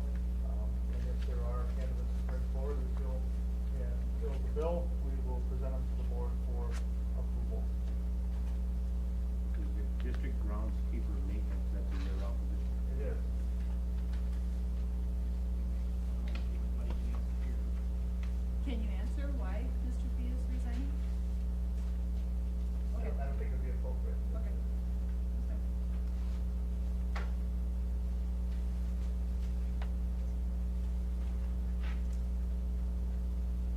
New business, 11A, 2013-14 WKCE results.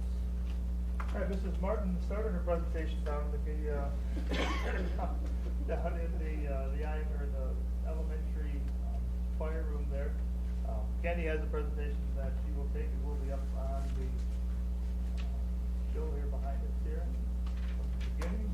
As it's coming up, I'll just give everybody some background. For those of you who've been on the board for 4 years, you've heard about me talk about nothing else than preparing for this Smarter Balance assessment. This is all going to tie together with a lot of the questions that were being asked down in the computer lab. So if you've been on the tech committee or if you're a staff member in the audience like Jason or Julie, I mean, most people see me in turn running the other way because for the last 4 years I've done nothing else except try to get the district ready from a curriculum standpoint for this test coming in. I'm going to talk about how our district and our staff uses the other assessments within the district and what they're used for. But this is the last time you guys will ever see a WKCE presentation because this was the last year the school district took that test in its entirety. What I want to point out on the WKCE is that the W stands for Wisconsin. Only the state of Wisconsin takes this test. So those of you who are unfamiliar with education in other states have maybe heard of tests like the Iowa Basic Exam. Every state in the United States 4 years ago had their own set of standards and had their own set of testing, okay? So 4 years ago, we were testing and using a standards called again, the Wisconsin model academic standards. We were the only ones using that. Each state had their own standards. 4 years ago, the governors associations came together and adopted something called the Common Core State Standards. For the last 4 years, at all of our professional developments for staff, the staff have been training and implementing and using the Common Core Standards to prepare for the Smart and Balanced Assessment, which is coming, which 46 of the 50 states have adopted and are using. So as we look at the WKCE stuff, if you can go back one slide, Scott, just for a second. The WKCE is given in its entirety in 4th, 8th, and 10th grade, and the shorter version that only has math and reading right now is given in 3rd, 5th, 6th, and 7th. Again, this was the last year the students took that test in its entirety. What's happening different next year, and we can move ahead, is that science and social studies standards have not been rolled out. The Common Core standards are out for math and reading. The next generation science standards are out for science, but there is nothing out different for social studies. So in Wisconsin, in the fall, there will still be a brief WKCE on science and social studies only. It'll be a much shorter test. It will only be taken in 4th, 8th, and 10th grade. All the other students will be pushed into the Smarter Balanced Assessment. Okay? What these scores are used for, a lot of questions coming down when we were in the computer lab. This is one of the tools we use to show how our students are doing. It's a tool that the parents can look at and see from year to year. But as I go through and talk about what the other assessments are, the board has always encouraged what are we doing to differentiate and intervene for our struggling learners. I hope we're spending as much money on the special education students as the regular education students. How we make those decisions is based on these assessments. If a student is going to be placed in Title I, it's going to be a result of all these test scores we're looking at. If a student is going to receive special ed services, if they're going to receive GT services or ESL services, and we'll talk about this as we go through the slides, all of those decisions are made as a combination of these scores. Teacher recommendation, classroom achievement, parent recommendation with that, and whether the student is taking Pell, Access, WKC, all the different tests we're going to go through, we are looking at a profile to make sure each student in our district is getting the right services for their needs. So some of our students need a small amount of intervention, some need a large amount of intervention, and some need that gifted and talented intervention because they're excelling beyond what our curriculum is offering at that grade level. Okay, so what we're going to look at is the results of our WKCE. And again, this is last year, we'll see it. We're going to look at a series of slides where what students at grade level are proficient and advanced in our district, and how we're stacking up against the state right now, and how we are stacking up against our neighboring districts. And as we look at this, and we're going to have bigger slides later, so if these first three you can't see very well, don't worry about it. We're going to break it down by grade level. Remember now, for the last 4 years, this test is measuring the Wisconsin Model Academic Standards. We haven't taught those standards for the last 4 years. And the cut scores are increasing because we're using the national cut scores, which are aligned to the Common Core. So if these scores look shockingly low, because in the district, if you've been here the last 4 years, you're used to seeing scores that are at 90% or 100% proficiency for the entire grade. Every student got proficient or advanced. The game has changed, and that's why this looks a little bit different. But the first slides you're looking at here are math and reading, an apples and oranges comparison. How are we doing just strictly at the grade level? The slide that Scott has up right now is an apples and apples comparison. So as the students go from 3rd to 4th to 5th to 6th, how is that graduating class doing? So that's what this slide is showing, and this is a math. I can't see if it's math or language arts that we have up, but Scott, if you want to go ahead to the next one. Okay. And let's get to the blow-ups here. Okay, so let's take it grade by grade. So Weyauwega Fremont is on the left, and all these slides coming up, there's going to be about 10 slides that are going to show each grade, and the state is on the right, so that you can see how we're doing against our colleagues in the state. So this is reading and math for 3rd grade. We want to flip ahead. This will be reading and math for 4th grade. Again, our district compared to our colleagues and our neighbors around the state. 5th grade. And then on to 6th grade. And 7th grade. And then 8th grade. And you see and you notice some differences in the class, and the board was talking about the 8th grade class before being the smallest class in our district. Our 8th grade class is very unique and has some unique needs. So as you guys are seeing, maybe asking questions like, does the instruction change at the grade level? What we're looking at for classes is the dynamics of the class. So that becomes more apparent as we go through some of the slides here. If we go on to 10th grade. Okay, and then let's jump ahead. Now, this is our conference comparisons with the districts that we usually compete against. Some of these schools are our athletic conference here, but we also put some of our big neighbors on here, Clintonville, Waupaca, and New London. So districts that are much larger than us and have a much larger amount of resources. How are we doing? And then the bottom line there is the state. So as you're looking how Weyauwega Fremont is doing versus the state, we are very pleased with the results and how we're doing. And one of the things that the staff does in the summer, just so that you know how this data and this information is used, beyond all the meetings that the staff has after school on an almost daily basis to talk about kids moving in and out of differentiation or the RTI process or special ed or GT. The other way that the staff does this, they do something called curriculum work week in the summer, and during curriculum work week we manage a data retreat with the staff. So if we're seeing results that we don't like in certain grade levels or certain subjects, the staff is kind of rolling up their sleeves and tackling that and looking at what's happening in the classroom to make those changes and adjustments. If we go back one, I have a question. Sure, go ahead. This one here? Is there an explanation for that one? Right, and those are the things that we're gonna find out at the summer data retreat. So the staff hasn't got their hands on this data. These results just went home to the parents last month, and now this is the public release, and then the staff is gonna. The item analysis you're talking The about. item analysis, right. That'll show exactly what question our students scored proficient on and or advanced, or got the question right and or wrong. But There's a trend within. One thing we historically see, Mr. Lurkey, is that when we get into the secondary levels, the motivation piece drops off, and where we really have a winning answer with the Smarter Balanced Assessment and the Common Core, how that high school test is gonna change. The high school test for a requirement next year is gonna be at the junior level. It's actually gonna be the ACT test. And the state right now is telling us that they're also gonna use that test as college placement. So if you can remember back to when you went off to college, you had to take a test that you could test out of some classes, math or English, when you got to the college level.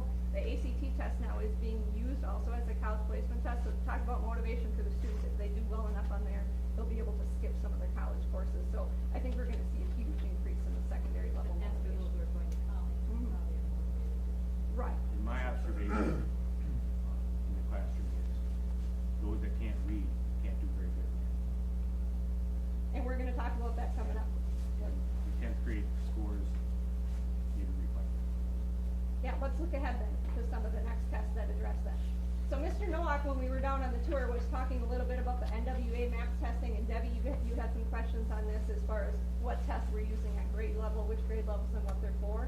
One of the tests we use internally 3 times a year, students through 2nd through 9th grade are doing this NWA MAPS testing. And what that's allowing us to do are intervention programs that the board has allowed us to purchase, like the Read 180 program, the Math 180 program with some of our grant money. Students don't stay in that intervention all year long. If they get that intense remediation and then they graduate from it, so to speak, these tests 3 times a year are allowing us to float students in and out of that program as they need some of those interventions. So you see down on the bottom line, well, what is their 4K, 5K, and 1st grade taking then? They're taking the PALS assessment, which I know Mrs. Smith here very familiar with because it's being required even at some of the preschool levels as well. And those, again, allowing us to make some of those early intervention decisions. So some of the students that are already in our title program as early as kindergarten or 1st grade, this is the result of that so that we can catch them early and really do some intense interventions with those kids so they can get caught up with their peers. So what we're looking at maintaining that intervention, and we can skip ahead. The other thing, and this was reflected in my board report as well, this is where we had tremendous success this year, and I really have to thank our Title I grant that was written for the district. Because of that grant, we have just seen a tremendous windfall of results and success, and one of the areas was in our ESL program. We just got the scores back on how our English as a second language learners are doing, and Amy Lenoble is our ESL teacher. Because of that intervention, which we've only recently had in the last 2 years, we were able to dismiss 21 students out of ESL this year, that they made such huge English acquisition gains. There'll always be English as a secondary language students. That will always be their second language, but they have acquired so much English acquisition from our program that they are now functioning on grade level with their same age peers. So kudos to Amy and for programming that grant money for allowing that. So, this is just an explanation of how students achieve that mastery. If you were born in America and you only speak English in your household, you would be a level 7 English learner. When our students that are ESL get to level 6, they're dismissed from the program. And like I said, 21 of them made that game this year. We were really proud of them. So what's in the plan? We need to continue to work with the staff as we continue to implement the Common Core and do all that curriculum work week, our in-services throughout the year. And you can ask the staff members individually what they've been doing with that and how they feel about that. We're preparing, and I've been trying to prepare the district for the last 4 years. I hope I've given enough advance notice that this test is coming, and we need to be prepared to support and be ready to administer that test. Angie, thank you. You wrote a tremendous article in the paper last week highlighting our pilot. We applied several times to be a district that piloted that test, and we were chosen. We were chosen not only for the regular Smarter Balance assessment, but also the special ed version, the dynamic learning map. And that was just a tremendous asset for our students to experience that, our staff to be ready for it, for Tony and I to be prepared for the technology readiness that goes along with that. And Angie, you had a very nice feedback from the students. And a lot of the feedback we got from the students was what Mr. Bleck was talking about before, how much more rigorous this test is, and kind of the shock with, wow, we're dealing with a whole different test here, but also how difficult it was for them to eye strain on the screen and to be able to navigate from the keyboard to the screen. And even though, you know, they're on their iPods or iPhones all day, you know, when we're making some of those decisions and having some of the conversations, can we use a small Chromebook or a Kindle reader or something smaller than that?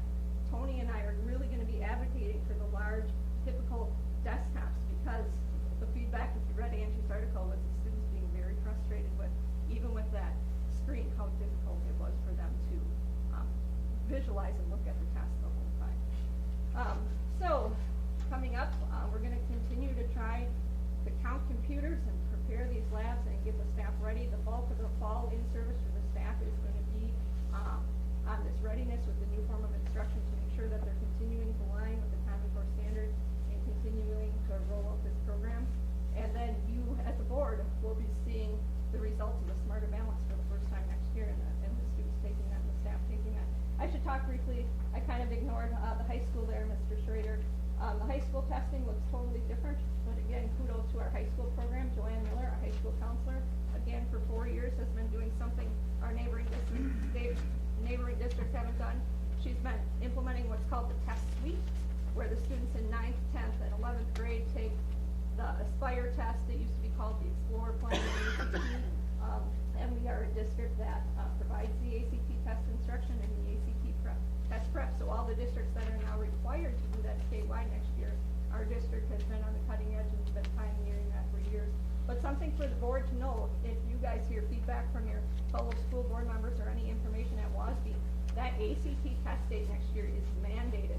A whole bunch of our neighboring districts, and you probably saw some news stories on it, had to change the week of their spring break next year because it is required in Wisconsin that all districts take that test on the same day, and that date is March 3rd. So as a district, we're gonna, no field trips, nothing like that going on that day, because that day is set in gold statewide. So hopefully there won't be a snow day. Yeah. Any questions from the board on what we're looking at as a big change that we're making? Is there a set number of years that this new testing model is set up before? No. Is it next year? Is it something they want to do for 5 years, 10 years? No predictions on that. And you've probably seen some of the legislation, Mr. Duxbury, on people talking about the Common Core and their support of the Common Core. This test is a result of the Common Core, so stay tuned with the rest of us. I don't have any more insight than the legislators do on what the future looks like for that. But I do know, as far as how long have we been using the Wisconsin Model Academic Standards, and the WKCE has been in place since 1998. So this is an old dinosaur we're putting to bed. The only value I see in it is if we could see this test brand as a 5th grader and then that same group as a 10th grader, comparing this year's 5th graders to our 10th graders and saying, well, all these 5th graders are proficient and 10th graders, a whole bunch of them aren't. And I will have those slides for you in the Doesn't really future, say a lot, because you the don't data tracking slides you saw there, I will continue to track all the data continuously on a year by year. But this first year, we'll just be calibrating and setting the baseline for where we started, and then we'll go from there.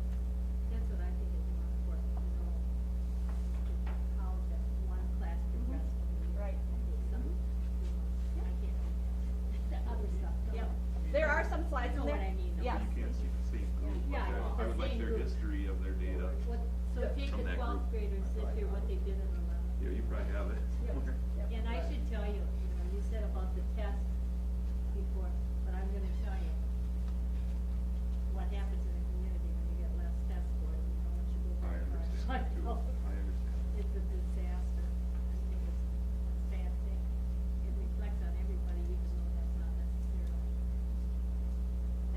and I've gotten feedback that even from the teacher staff, frustrated with testing and are we over testing, but I think those interventions that we provide that our neighbors don't provide, and kudos to the board and thank you to the board for supporting the purchase of our intervention program. I really think that's impacting our students a lot, and if you're the parent of a title student recipient or an ESL or a GT recipient, to know what a difference that made in your student's life, tremendous impact. Well, the sad thing about testing, it looks like the whole district has, and it might not be everything that this could be other standards, but it makes it look like everything else.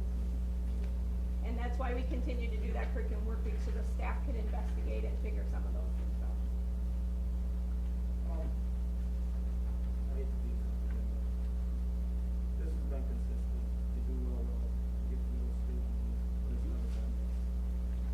Right? Bad. Yep. Mr. Cole, I agree with you. I guess the school needs to sell itself. If somebody would come here and if they wanted to see this, if they were going to bring the children, it doesn't construct at all. And from a board perspective, if you've noticed, the last couple interventions that we've tried to put forth as the admin team are all geared at the secondary level. The recent addition of the Math 180 program was because last year we were disappointed with our secondary math scores, and so we were very aggressive in trying to procure that grant and adopt that program. So thank you for the board support in doing that, but we will continue to look at that. I think last year you showed the difference in various grade levels where this just showed the progress. I think the one thing that I'd like to see is, and it would probably, be a little work, but a breakdown of, because you talk about, you got this PALS test and this test and this test, but how many days are those? Are they multiple days, are they single days, are they, so how much time is devoted and needed for testing for each grade level, or even just compilation of elementary, middle, so then you have a better idea of how much use is it one computer lab being devoted to testing? I have a simple and quick answer for you. We have a fall, a winter, and a spring testing window. And those windows, we try to squeeze all of these tests into that, regardless of what grade level is teaching it, to least impact or distract from instruction. So it's 3-week windows 3 times a year. So about 9 weeks of the year is what we're looking at. Does that make sense? I wish the way we didn't call it, that's what we want to know is what they know and what they have to teach them. Right. Wish there was another name for that, because it, what you want to know is what do you still need to learn? Right, yeah. Do the grades reflect this? Are the assessments comparable with the classroom achievement? Is that what you're asking? In grades, everything grades, quarterly grades. Yes. Usually when we are seeing a student and looking at their whole profile, there isn't a surprise, like their assessments are showing this and their classroom achievement is showing that. It's usually pretty similar. I think what you might be asking is, in other words, are they getting better grades in the elementary and A lot of times, grades in the they get good grades on their everyday work, quarterly grades, but then they don't do well on that.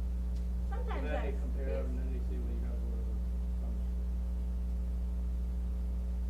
So, I mean, how is this? That's why we're looking at a total package, that we're looking at least 5 different data points on a student. Because you're right, Mr. Cole, some of our students have what's called test anxiety, where they just freeze up and lock up on a test, but they're doing good in some of those other indicator areas. First time in elementary school. I mean, I've had phone calls where my child did good on it, but then he didn't do good on the test, and now they seem to get it. Yeah. And go on. I'm asking you why. Yeah, I heard that too. Rest assured, that's not the only reason. That might be an excuse they're throwing out there, but when Mr. Schrader or Mr. Nowak makes a decision that a child is encouraged to take summer school, it's usually this, and this. Based on the compilation of a number of factors.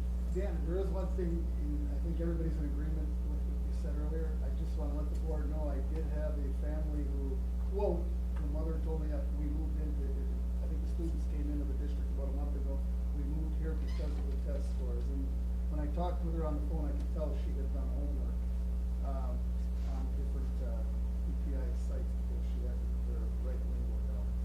You just have to talk Feel good about that. to Pardon? You just have to talk to realtors.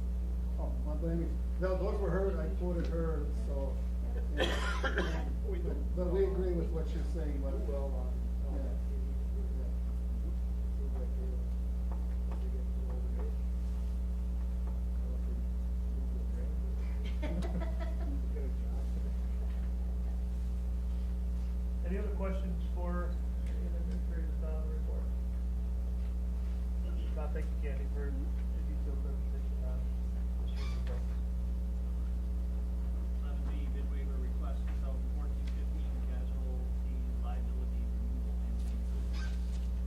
At our April committee meeting, Tim Patterson from Anthony Associates was in, talking about our current liability casualty plan that Anthony Associates as our third-party vendor consultant assist our district to secure the appropriate coverage for our district. I believe there was discussion at that time about continuing forward with ANSA supporting that process in which they give our district, noting the limited market for school insurance and what's out there. There's just a couple items, and then specifically when we talk about the workman's comp and the calculation of that price or that total, that's a calculation. We do have some say in it in our mod rate and our lost performance time with employees, but the state dictates as to what our rate should be and our contribution levels accordingly. So I'd be requesting a bid waiver to support ANSA and Associates to help bring forward our best options again for this next year. Our current policy expires on June 30th, and they would get at it and bring forward items, I'm assuming at our mayor's meeting for potential approval. So looking for that waiver, so they can dive it back into it.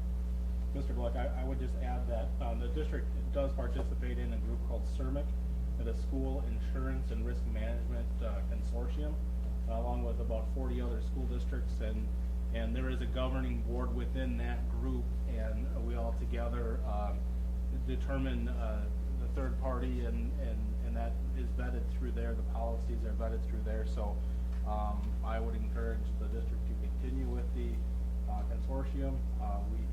We've seen benefits in numbers, and we have a good relationship with the companies that have been identified. Further questions or follow-up from the committee meeting from now?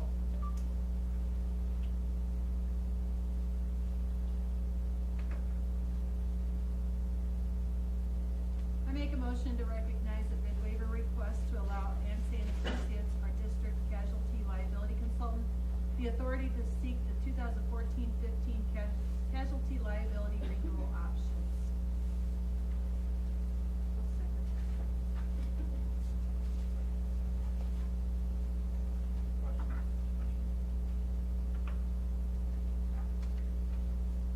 All in favor?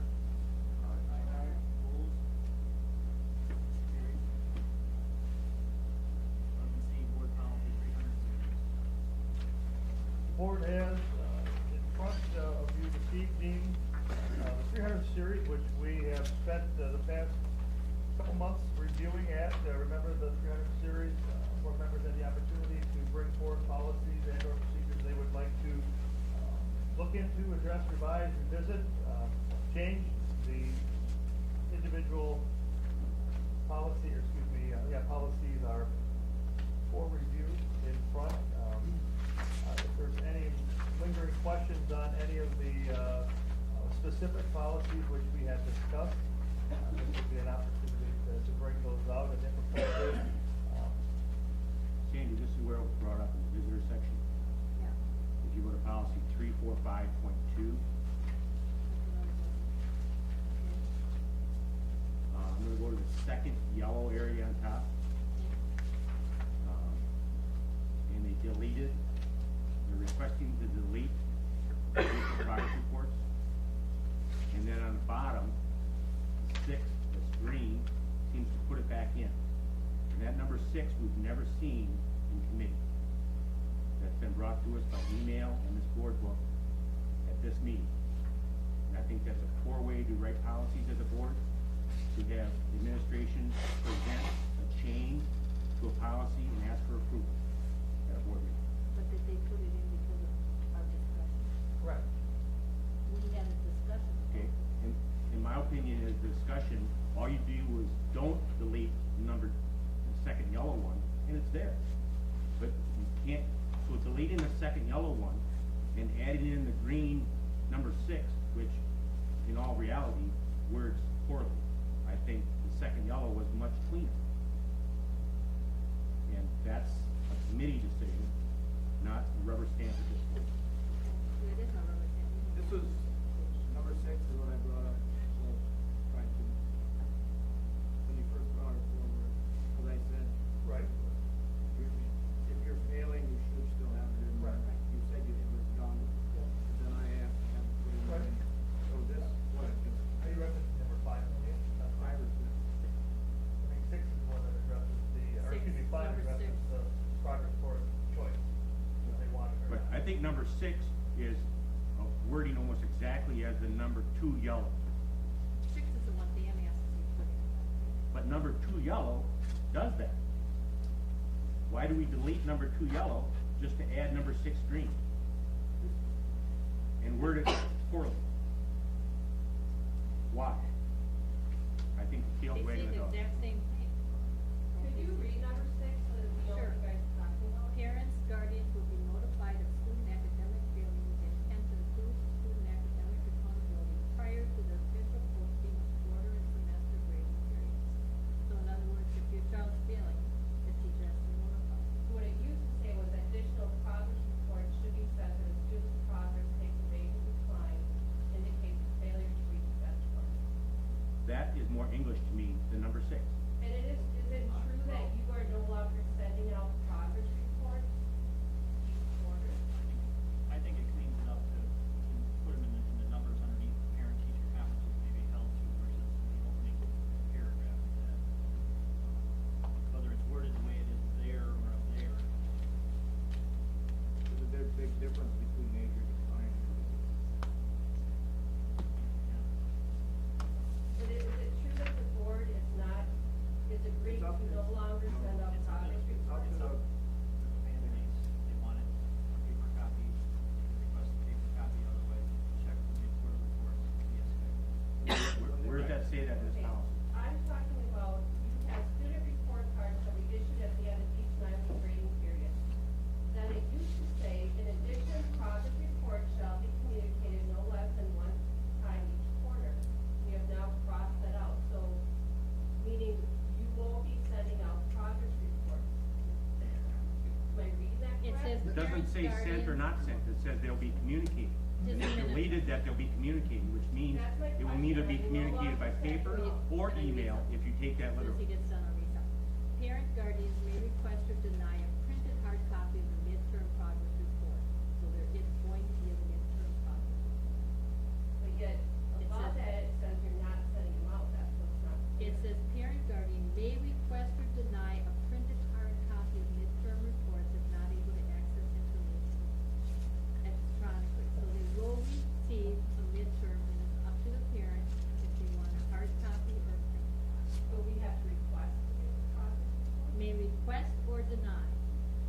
So that means they're gonna come out? Jeremy, is he going to put it on The reason for this, Mr. Nowak and I did some talking on this. If you look at that number 2 yellow, the whole confusion here is the word sent, okay? For years, progress reports have been sent via hard mail. A paper printed copy has been sent out. With the majority, as you heard in our technology study tonight, of people having access to the internet, they can access Skyward and view the same material. The discussion has come into place, parents are saying, well, I don't get them in the mail anyways, or I don't care, I don't look at them. Some do need them, they don't have the electronic availability, okay? So within the registration process, Mr. Nowak and I would look at putting a checkbox stating, would you prefer a paper copy of progress reports be sent, or will they view it electronically? So that's really all that's taking place within this. Because of the hours that it takes to send a paper copy home for every single student within the district, and, you know, the dollars and all that goes with that, when the majority, and I'll say majority, not all, the majority of our students, parents, and guardians are accessing their grades via Skyward, quite frankly, on almost a weekly basis. We're trying to eliminate some of this. I said 29% or whatever the percentage I was surprised. Actually, when you know, However, go ahead. if I could just say, in fact, Mr. Lurkey said, at first, they were just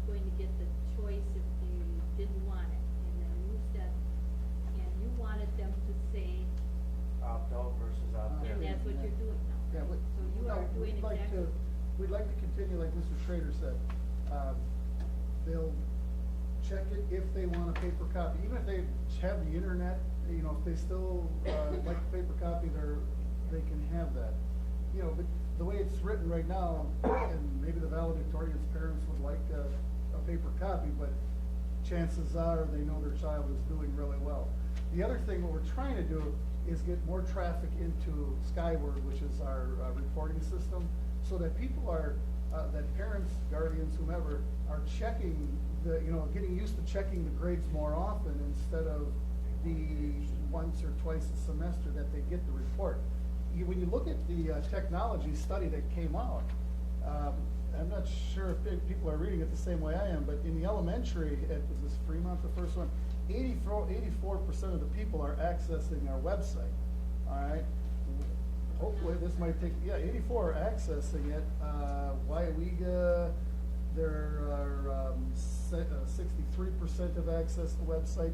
The middle school, 86% are accessing the website, just in varied terms. Some are doing it once a month, some are doing it twice a month.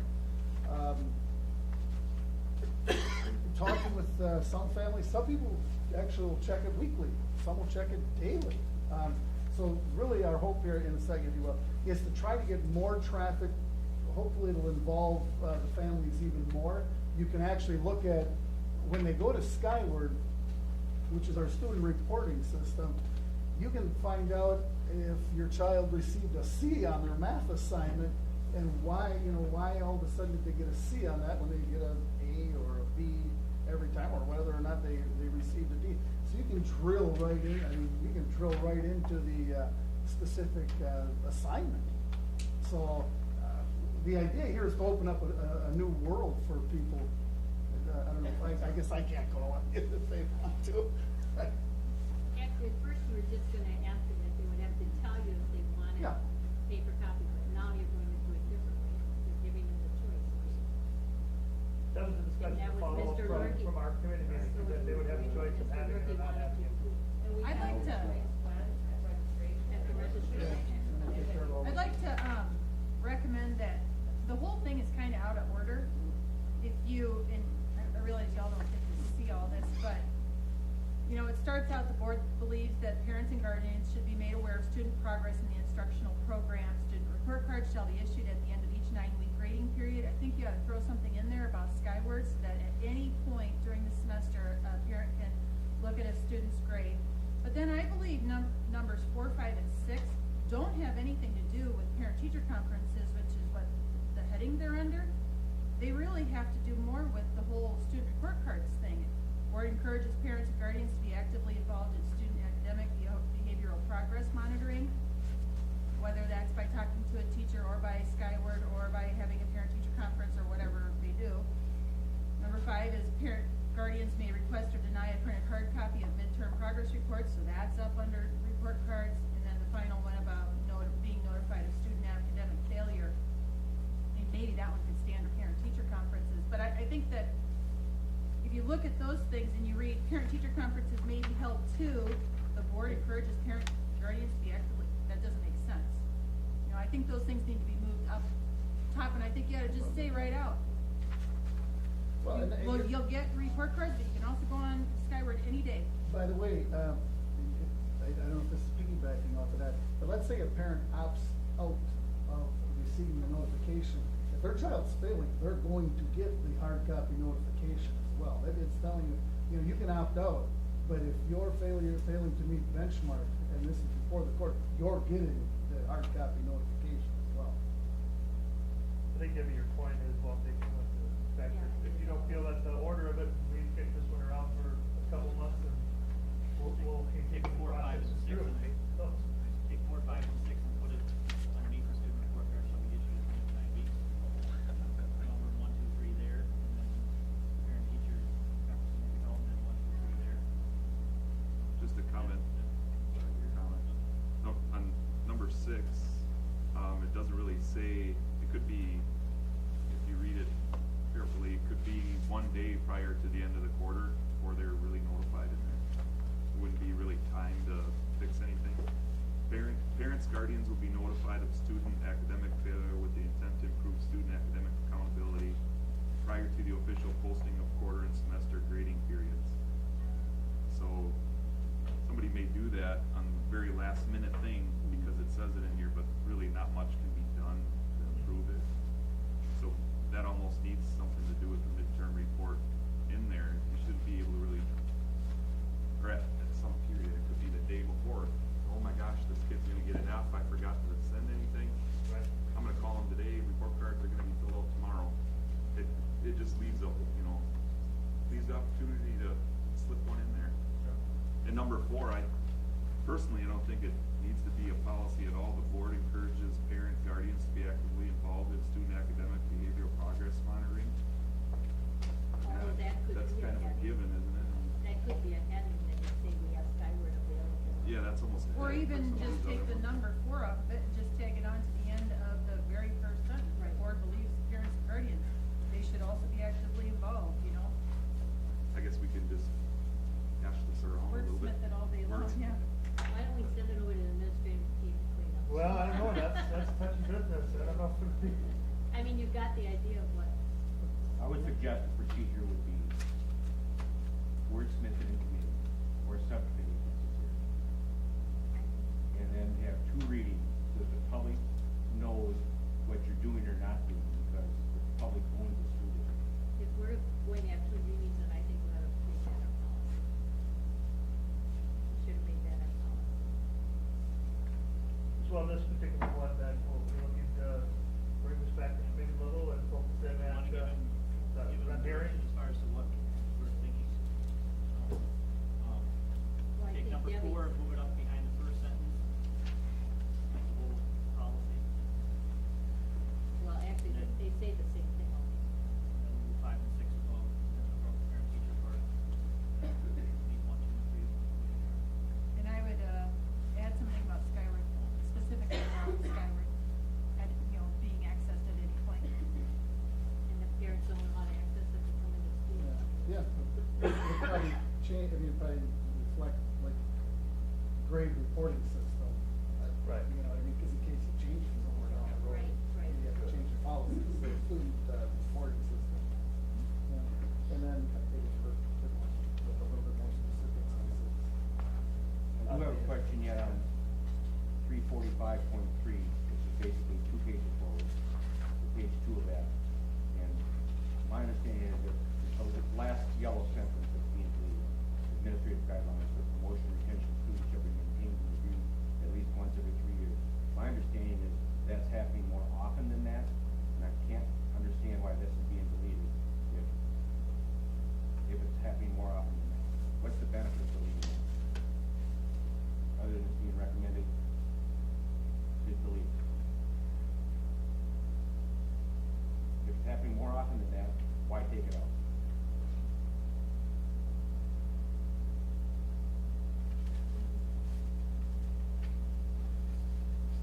And why would there be a recommendation to take it out if it's happening more often than that? Yeah, it doesn't hurt to leave it in.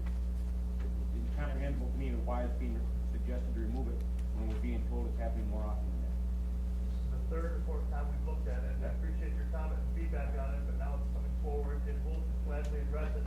But that's what's been brought forward 3 or 4 times prior. It's been recommended, and I can't understand why.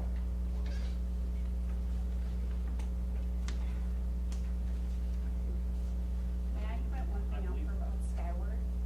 I have joint custody and my ex-husband has joint custody, but Skyward doesn't take that into consideration. And it took 3 years for them to finally get my address correct, but I was actually getting progress reports and report cards sent to me because everything was listed under him. And this was with the prior elementary principal and the prior secretary. So there's an issue with the software as far as being able to have parent, guardian, and whoever else.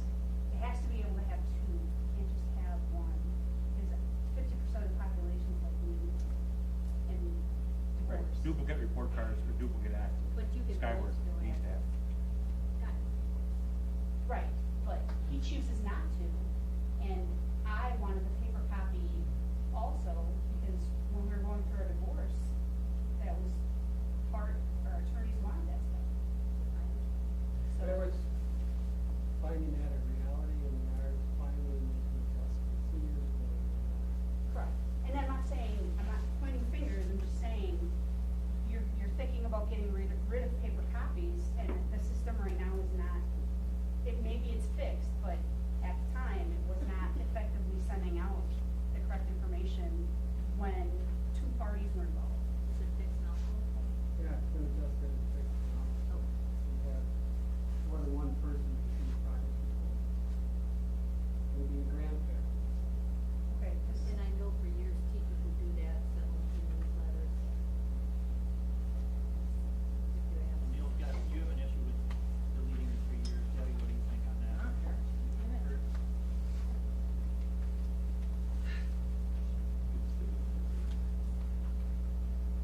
You know what, we've been dealing We with have Scott for Do you want to get the money? I was you, I'd say you guys do it. Because you can't make your money. You're either gonna vote for it the way it is, and if you don't like it, vote no. Well, we sit here, Yeah, but you guys don't ever question we've been anything, except questioning this one for, person what, or 3 two. months. We've had about Excuse 4 me, months. other people question things like one person. Listening to it, let's just do it. It's your job to create policy. On this particular one? This one here, it's gonna be here for another couple months. Sandy, how about leaving it or not?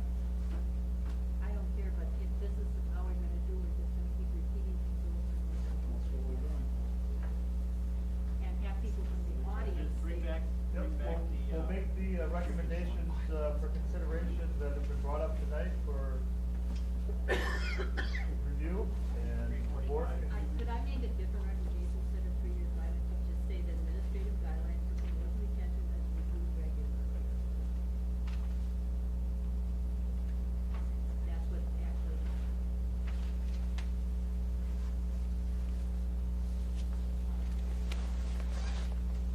anything else on 300? And I would say it should not be done. And if it's in there, I probably won't support it, I can do that. Well, calendar and future agenda items. Yeah, I'm just curious, you know, and I'm in human resources, and so we have annual evaluations every year and things like that. And I'm just curious, I would like to know about coaching positions, you know, how those positions are staffed and renewed and things like that. So I would just like a discussion about that.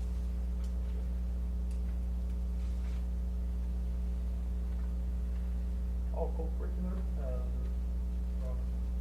extracurricular, co-curricular, supervision, whether it be athletics and or any other component of our district that's in a paid.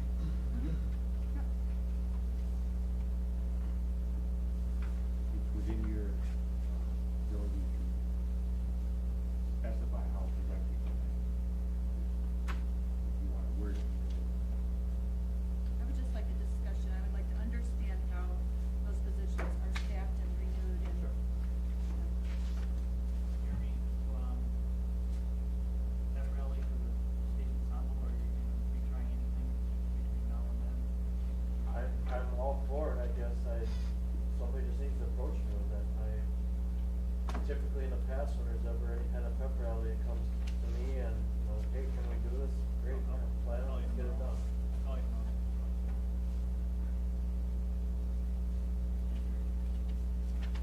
I got a question. When we did the election thing here, how are you gonna put that in?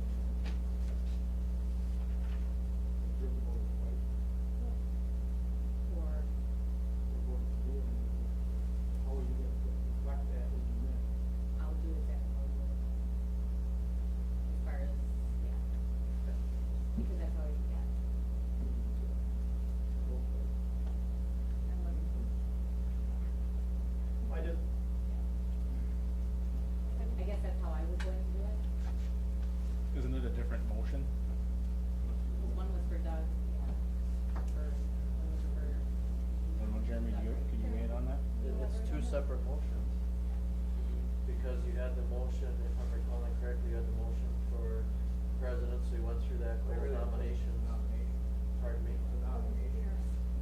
because you closed nominations, and then that voting was for closing nominations. People can vote twice. I guess I'm not following. Would- Jim voted twice for president. He voted for Dan and he voted for Doug. But everybody did. He voted yes twice. What is a separate motion? The motion was for board president, so that would be one motion, with two Right. candidates. Right, but there was a John, I guess motion I for instructed one, to, which was voted on, and there was to another record motion it for another person. As it was presented, okay, and if there's a conflict of interest with the voting protocol, we can investigate that.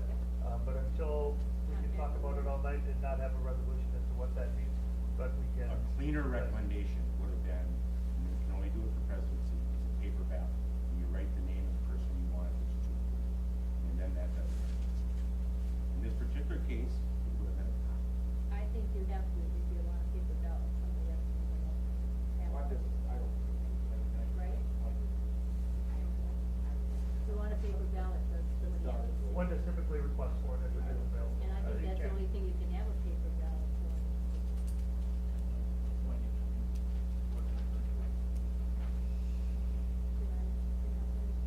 I would like to talk next time about the position of webmaster, because we don't revise that position at all right now. Faculty member, It is, correct. I can talk to you about it. But- And then, since it was brought up, what, we should talk about that policy meeting, because I have seen that in other districts where they do that. Maybe you could call WASB, Scott, and just find out how many districts do it. I know during my time and tenure as an administrator, I don't remember that practice. And I don't remember when I was. We did. Yeah, for a while. Okay. But you don't, by law, you don't. And we didn't do it when I was administrator. Yeah, we changed it. We usually did it at the committee meeting. And we did it. That's why. Just ask WASB how many.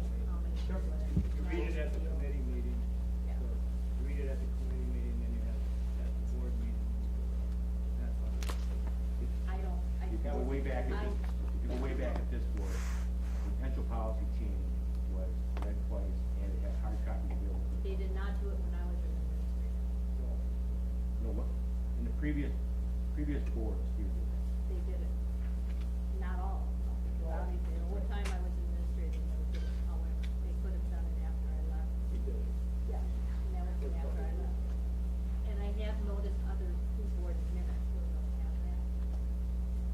I could see having paper copies for audience members. I think that would be really helpful.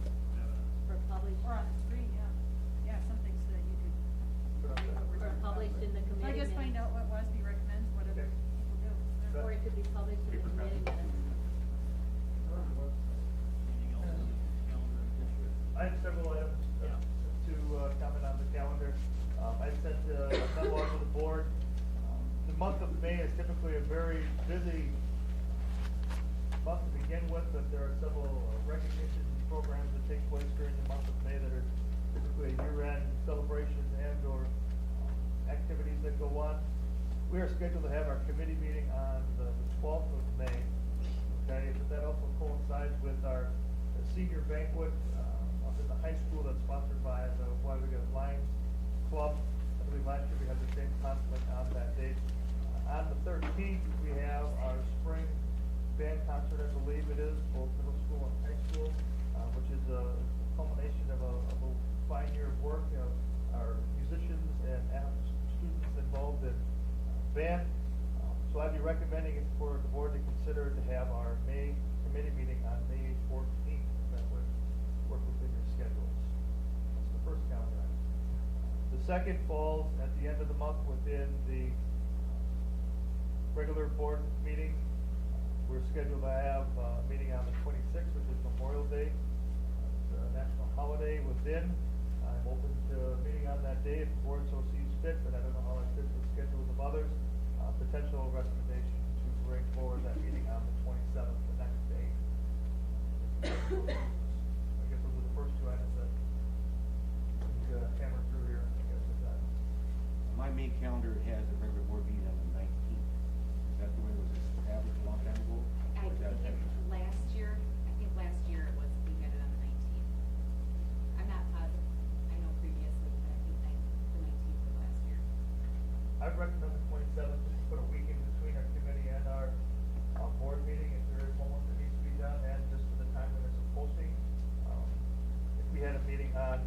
14th, okay? And we had a board meeting on the 19th. That would fit our typical posting timeline to have it in the newspaper and, communicate our transparency with our stakeholders with it. So that's why we're looking at potentially the 14th or 27th. Everybody good with that, or? Can you do, well, how would the 5th and the 19th work? We have the agenda by Wednesday. We've almost got the agenda set now. Well, wait, Dan and I are meeting with ASG, on Thursday. The results of that process, I don't know if we'd be ready to have it turn around and bring it right back by the 5th. The first initial meeting with us, to process through what we have, and then they take it back again, and then bring back that result, and they would be here on the 14th. And that's a pretty big item that, I've got a fire meeting. I couldn't make it. on the 14th, on the 5th, oh, okay. I think the 19th is the spring band concert, isn't it? It is. 13th? Yeah, 13th is band concert, right, we're not. Choir concert? 20th is the concert for choirs. What was on the 12th? The senior banquet.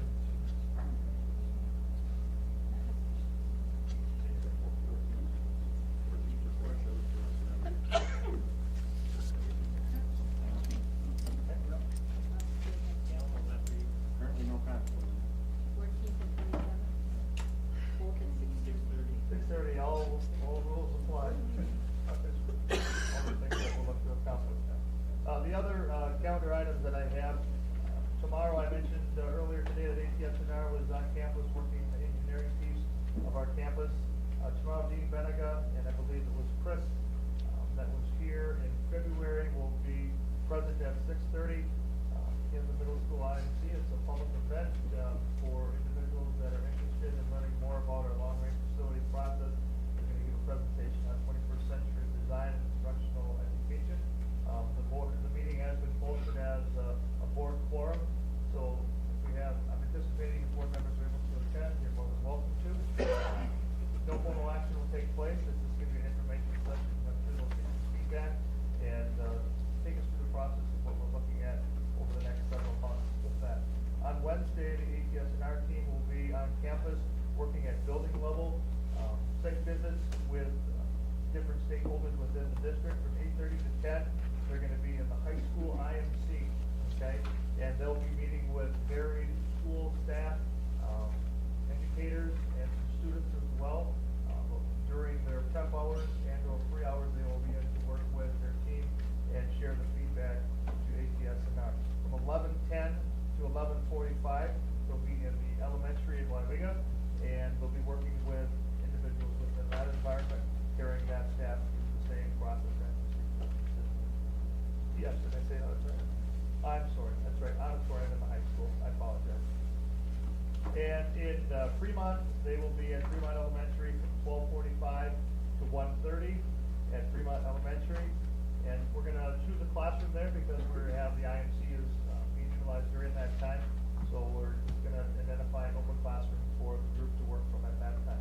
In the email I received from Dean, board members, if able, are encouraged to attend any or one or all of the meetings and they phrased it as listening to our stakeholders as to what they feel their current perception, image, characteristics of our school are and what they're looking to accomplish.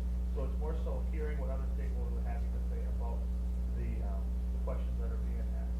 So it will be a rather informal at the building level breakdown because we will have staff coming and going. So if you're stepping in, don't feel like you missed out. You can probably hear the same questions come up again at a later time if you are able to step in. And that has also been posted as a meeting of a quorum if by chance we have more than 3 people present at that time. Is that, are they still having the meeting after that? No, these are the 3 meetings that are scheduled for that day on Wednesday at this time. I am fine with it. What's that? I am fine with it. Okay. Sure, absolutely, you're welcome to attend them all, as everyone is. Could you just email me? these times? Sure, I'll send it out. I know you sent me the other one, but it had. Yep, that it was, board meeting on it. yep, to accommodate the schedule, so that staff didn't meet instructional time, we had to tweak and turn it just a little bit from the original. You think there's a problem with the board members? No, they Not a problem. encouraged to sit in and listen in if desired. I'll have an email scheduled. Okay. I'll send it out, all. Anything else? Well, Dawn, are we missing any other calendar dates from your eye?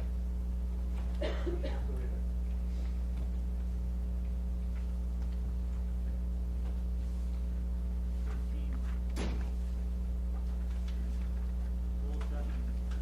Move the ordinance to adjourn the full session pursuant to section 19.851C Wisconsin State Statutes for following purpose of considering employment, promotion, and evaluation data of any public employee over which the governmental body has jurisdiction or exercises responsibility.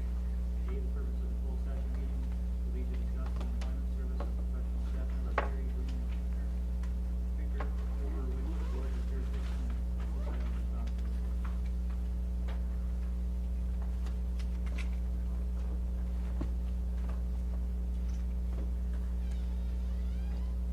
There's a typo, her name is Trink Young.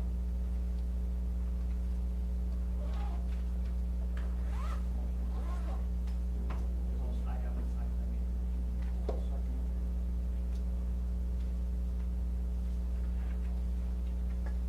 Campbell. Rick Becker. Yes. Dean Murphy. Yes. Sandy Smith. Yes. Debbie Bartlett. Yes. Doug Amber. Jim Stiff. Yes. Are we not going to reconvene in open session?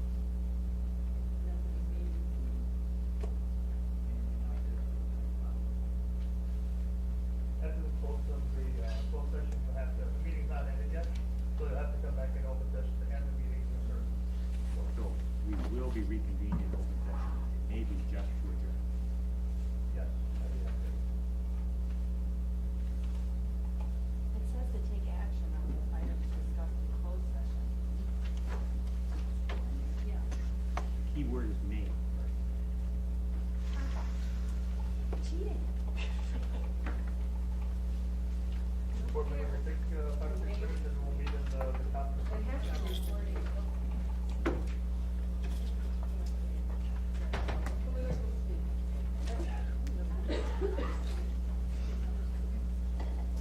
Oh, they're leaving. They're leaving. Oh, what a good idea. They're gonna take a break, and then they're gonna leave. And we get to wait. And if it's tomorrow morning, we'll know they didn't come back. Let's go. I'll set the alarm clock. I turn it on. We go on flag list while they're.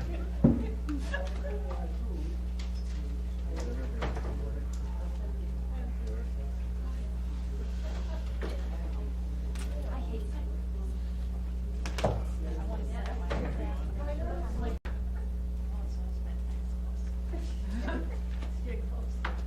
Probably get to stay here all night. Get up for good day.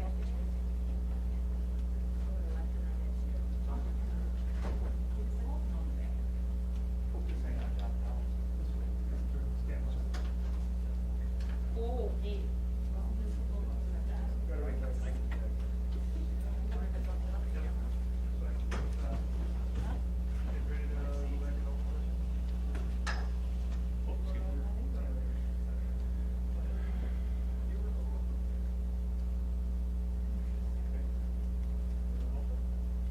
All right, I make a motion under section 118.2 Wisconsin State Statute to issue a preliminary hearing notice of non-renewal to Miss Carrie Grumman Trinker, effective Tuesday, April 29, 2014. I'll second. All in favor? Aye.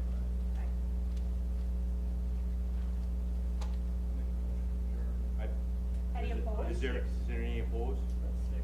I'm going to vote no, nay, opposed.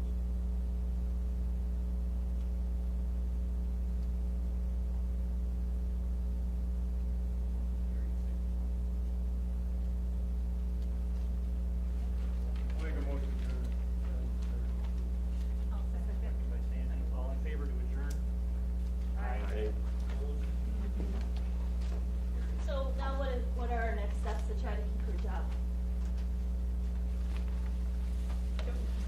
petition due?